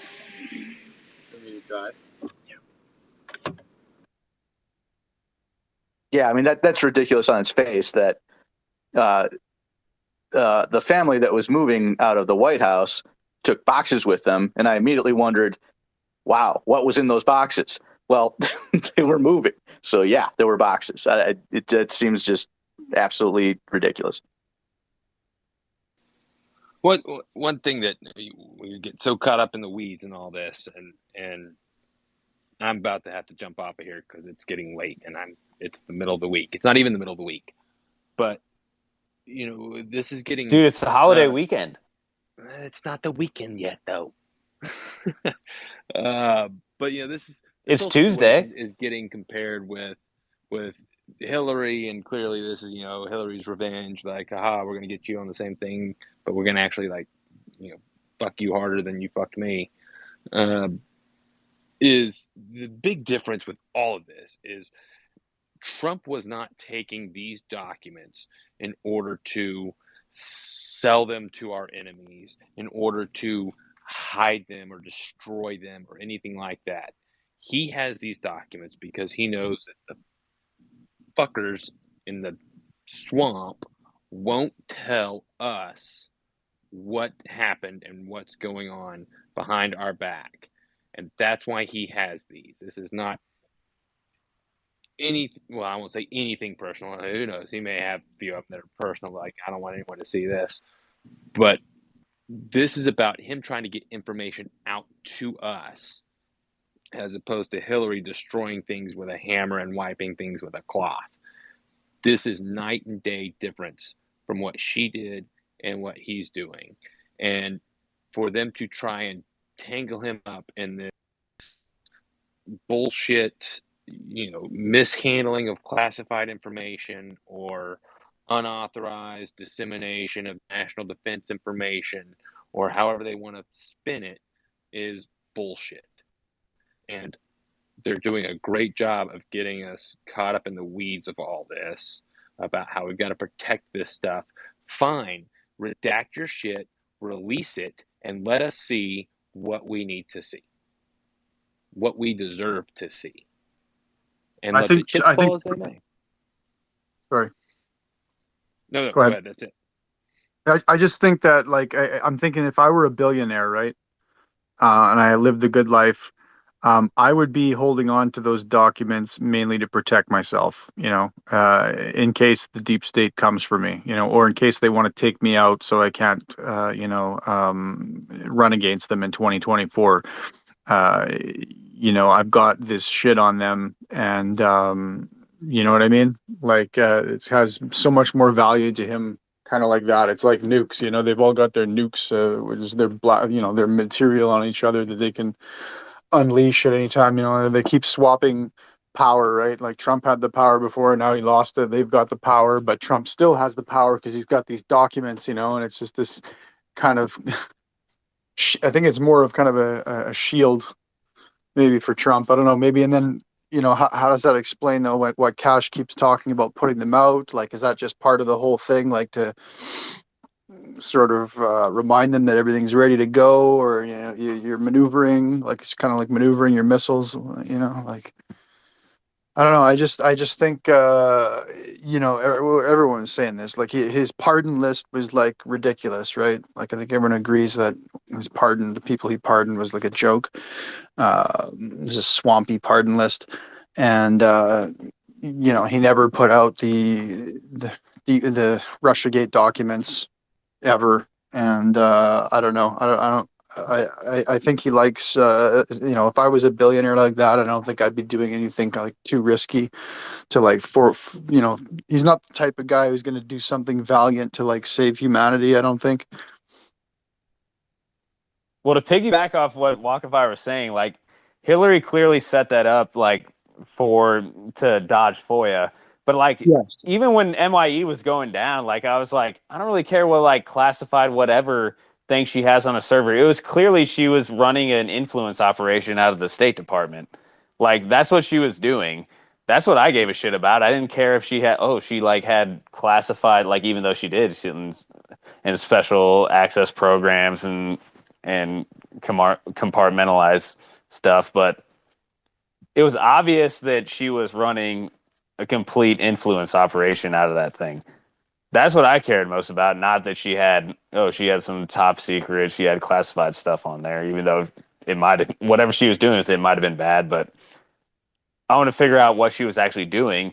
But the DOJ let her get rid of so many emails, like anything that had to do with the Clinton Foundation, which was kind of ridiculous because obviously that was pretty broad. Because my entire like theory, I mean, Walkenfire knows more about this than me, but my entire theory was that the State Department and Clinton Foundation was basically intermingled. Clearly, Which Trump, clearly, that's the whole thing. I mean, yeah, that's the whole thing. Most of the swamp works. I mean, so many. The Atlantic Council and you've got the so many Brookings and all. I mean, they're all interconnected.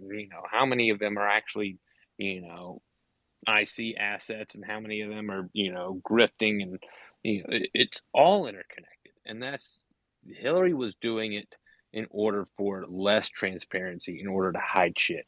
This stuff with Trump is because he is trying to have more transparency, and they won't let him. They won't let him tell the voting, tax-paying public what our representatives in government is doing. Yep, precisely.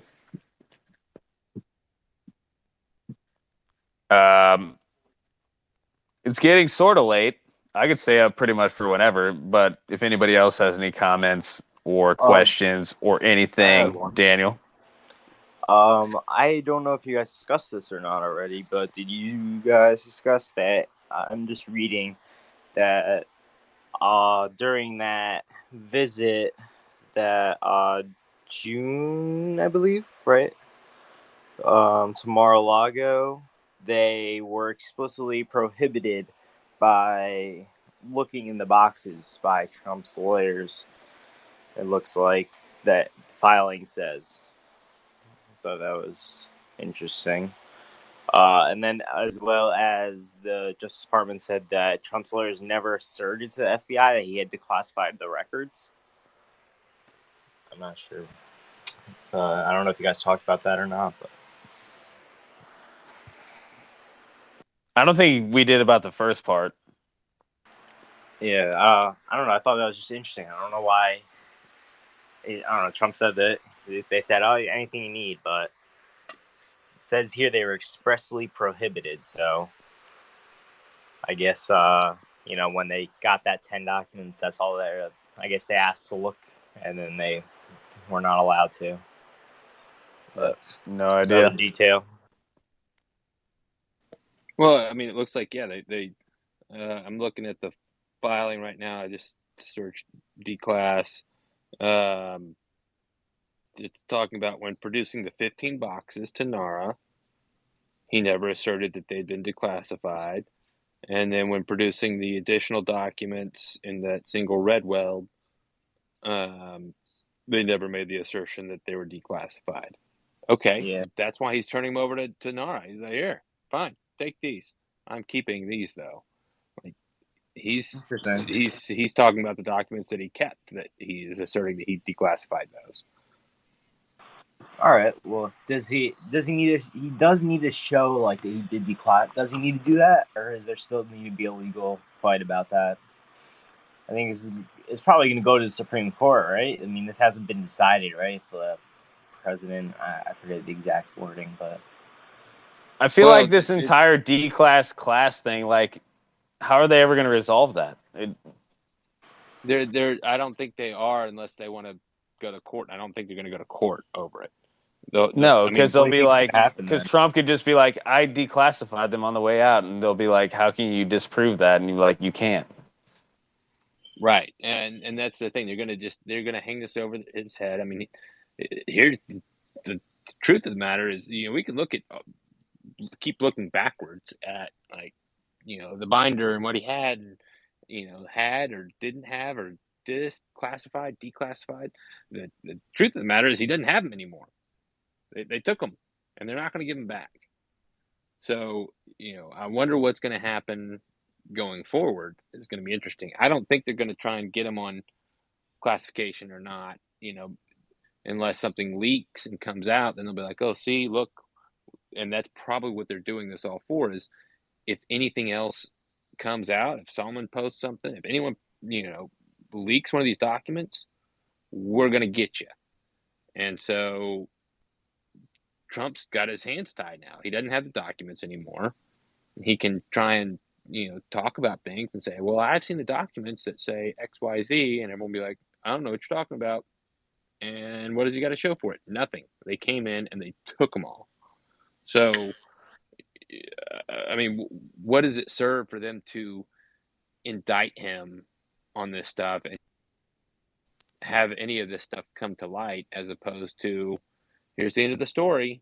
He may have been selling nuclear codes to the Iranians, or maybe he was, selling things to the Russians. We'll never tell, and you can only speculate. Have fun trying to run in 2024 with that floating around the media. I mean, for them, they think it's game over. And to a certain extent, they're kind of right. All we can hope is that eventually someone else can get into the frickin' government and somehow get these documents out, or this information out. But Well, what about the judicial lawsuit? They've got the high ground right now. I think that obstruction is going to be the problem, because they can put up an obstruction charge and forget about classification, forget about what's a personal record, a presidential record, not have to litigate all that, and not have to declassify any of this stuff, and just say, if they can squeeze Trump's lawyers, if they can get somebody to come on and say, look, Trump told me to lie to you, it's game over. Or, in front of a jury potentially. And you know what? That could well have been what happened. I don't know. It sets all this aside, and it would be, really a sad end of this, because they can use this as an excuse to bury all this stuff. But if they were hiding records, if they were, not producing what a subpoena told them to produce, and knowing full well that they needed to, you're in big fucking trouble. And if they can turn that on to Trump, then potentially I think the DOJ would love to have just a very clean, clear. Here, we have witnesses that said he instructed them to lie to the FBI about this, and let's go to court. I think they'd love that. Well, that worked really good for the Sussman case, but obviously the situation would be switched. But I feel like they could just be like, well, Donald Trump is going to gray mail us like into infinity because he has all this classified information in his head. We just took back all these like super classified documents, so we're not going to prosecute him just so he'll keep his mouth shut and it'll be over. Right, because if they do prosecute him, then I mean he could figure out, well, if he had a good lawyer, you could get so many of these documents out as Brady evidence. Hey, you got to turn this over. This could be exculpatory. Like, let me show you what's going on. Let me show you what documents I had that were declassified. It's like I already mishandled them. I'm about to mishandle them even more. Maybe if he knows what, but he's gambling, because I don't think he knows what they are even today. So yeah, he could push it that far and say, well, let's just wait around and let's see what the Brady material, and maybe it'll be something good for us. Maybe not, because I don't think he knows what they are.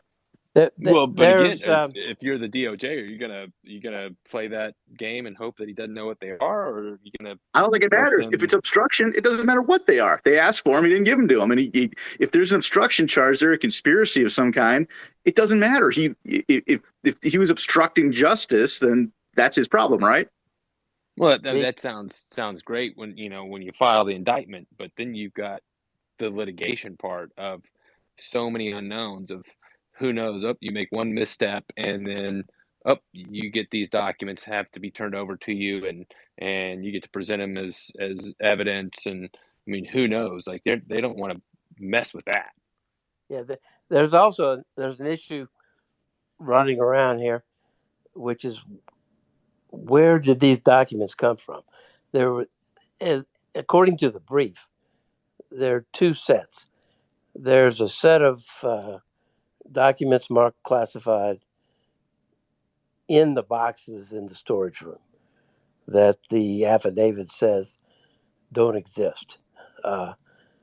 Basically, nobody did a adequate search, and the certification misstates what they found or what was in the boxes. There's a second set, and this is what's in the picture, the photograph. Those were found in a, quote, container in Trump's office. It's not clear whether they ever were in the boxes, and that may be hard to prove. It could be that they are not even covered by the subpoena. Interesting. Have you figured out what those like top secret marked things are? Because I haven't had a chance to actually look through any of this stuff. They're some sort of cover sheet. Okay. Are those what the boxes were marked as? I don't think so. Or is that something else? They're just cover sheets? Yeah. Okay, got it.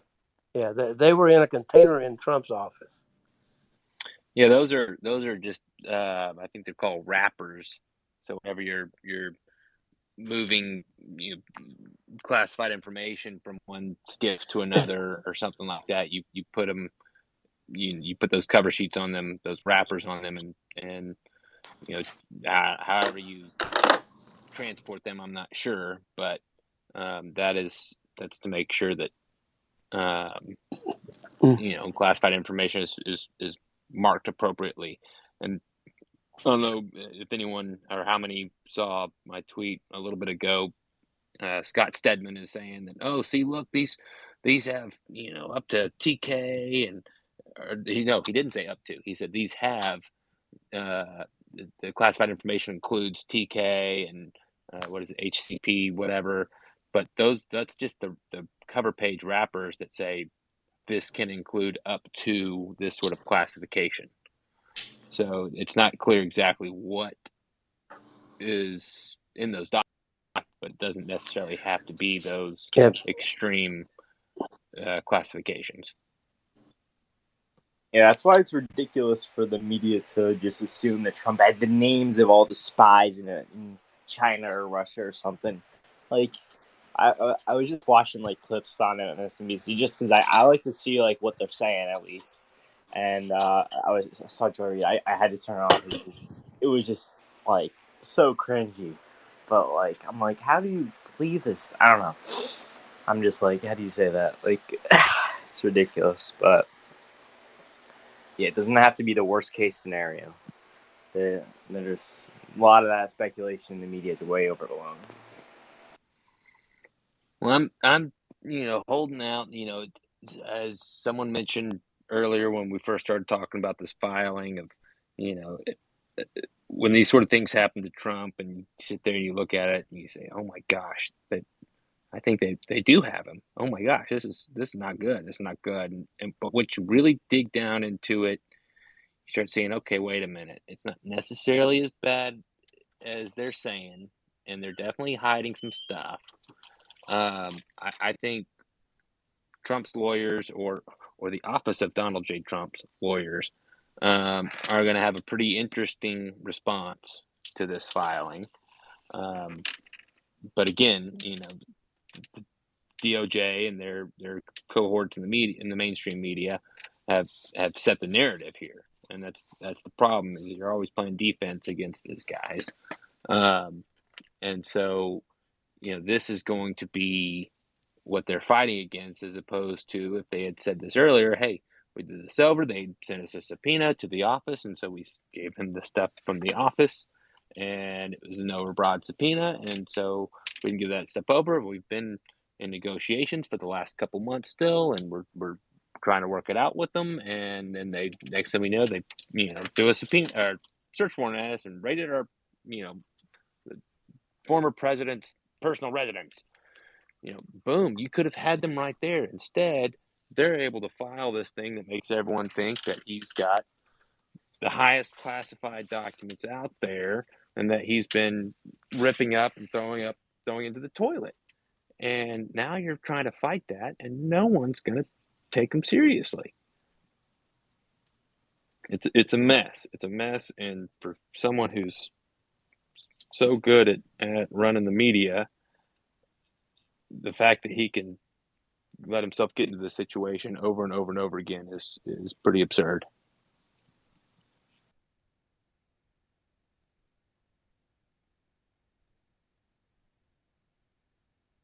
I concur.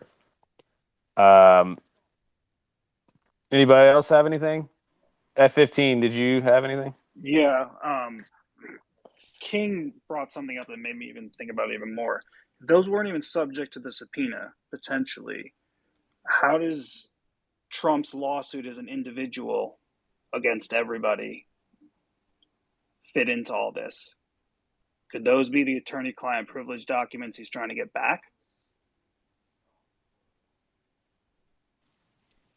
Personally, I think Trump's lawsuit against everyone is ridiculous. I mean, I'm not saying there's any merit to it, but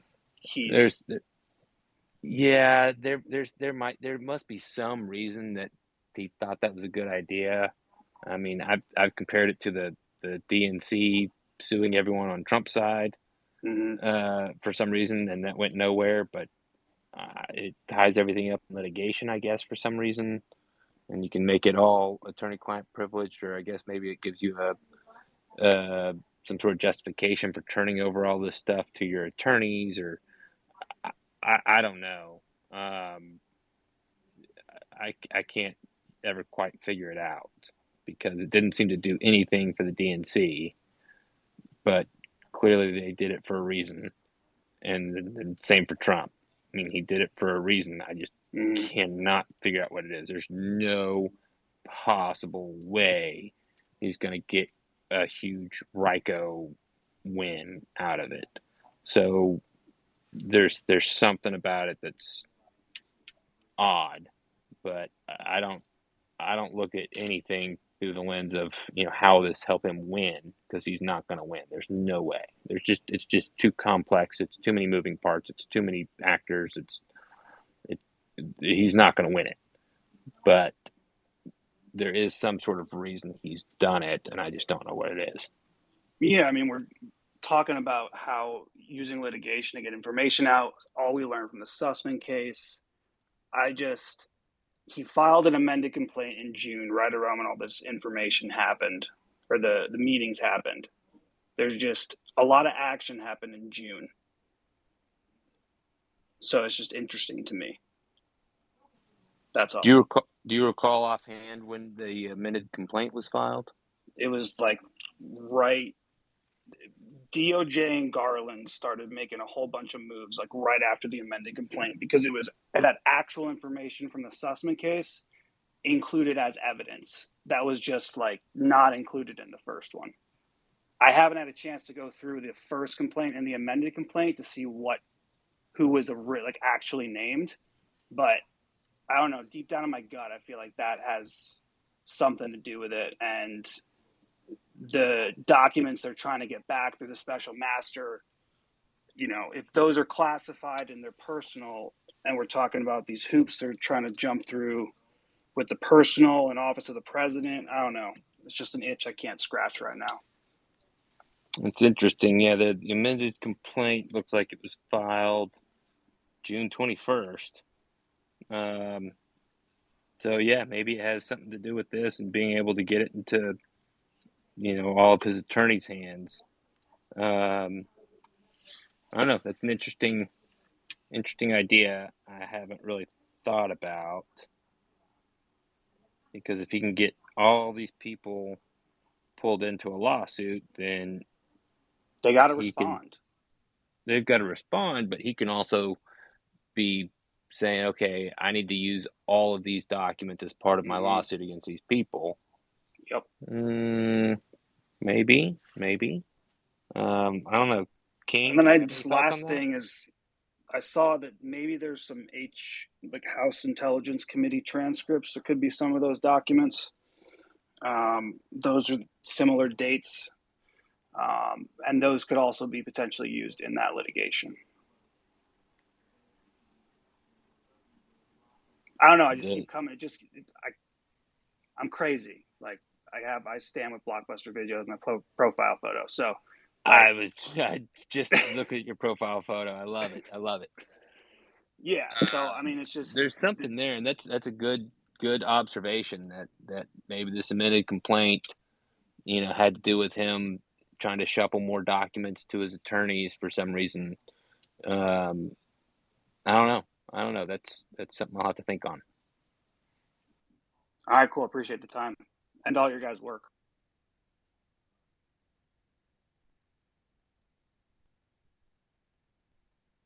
Thanks, F15.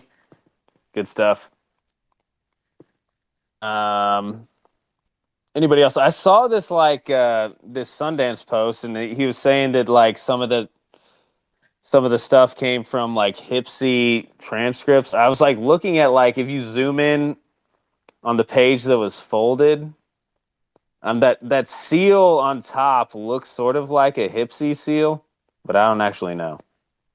I would have to do more research on that. Is that the August 28th, 2018 date, Doc? I don't think it's that one. It's the one with the eagle right above the 2A.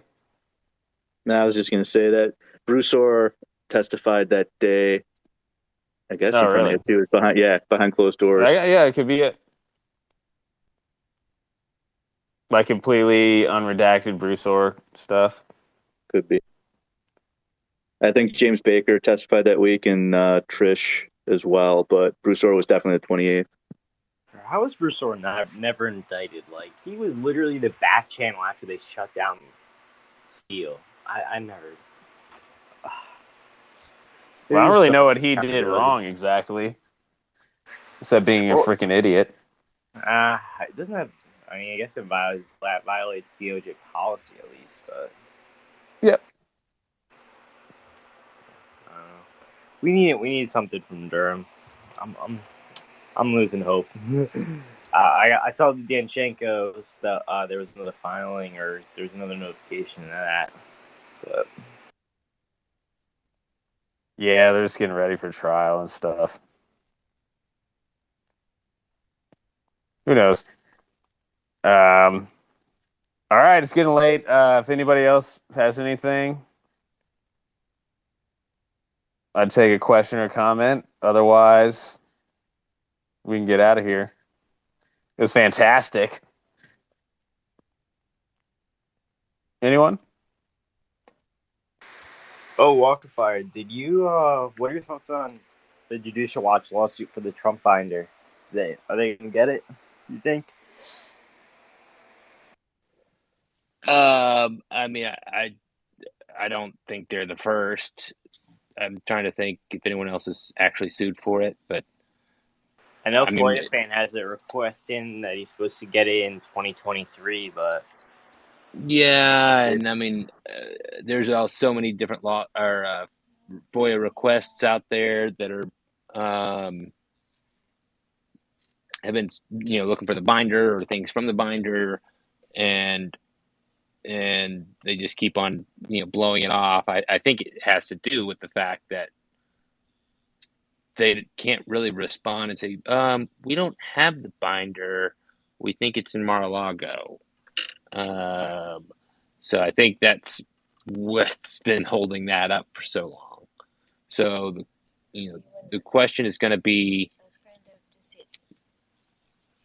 of now that they've got the documents, when will they be able to release some of them? I don't know. How much are they going to be redacted? I don't know. We'll get some stuff. Certainly not as much as I think Trump intended, but I think now that they've got the documents, they should, especially now that Judicial Watch is probably the most high-profile lawsuit against them. We'll have to start producing some of that stuff. So we'll start seeing it in dribbles and interim releases, once a month for the next 2 or 3 years, and hopefully get some good stuff out of it and not have the whole thing redacted. But we'll see. thank you, and thank you, Fool, for hosting this. For sure, it was my pleasure. We should do it more often, especially if Ryan ever comes back, so I don't have to do it. Even though I like doing it a lot. All right. If anybody else wants to come on, if not, we can get out of here. All right, looks cool. What's up, Willie, Gene? I see you guys out there. Joe, Julie, Matt, BB. Have a good night, everybody. And we'll see you next time. Adios.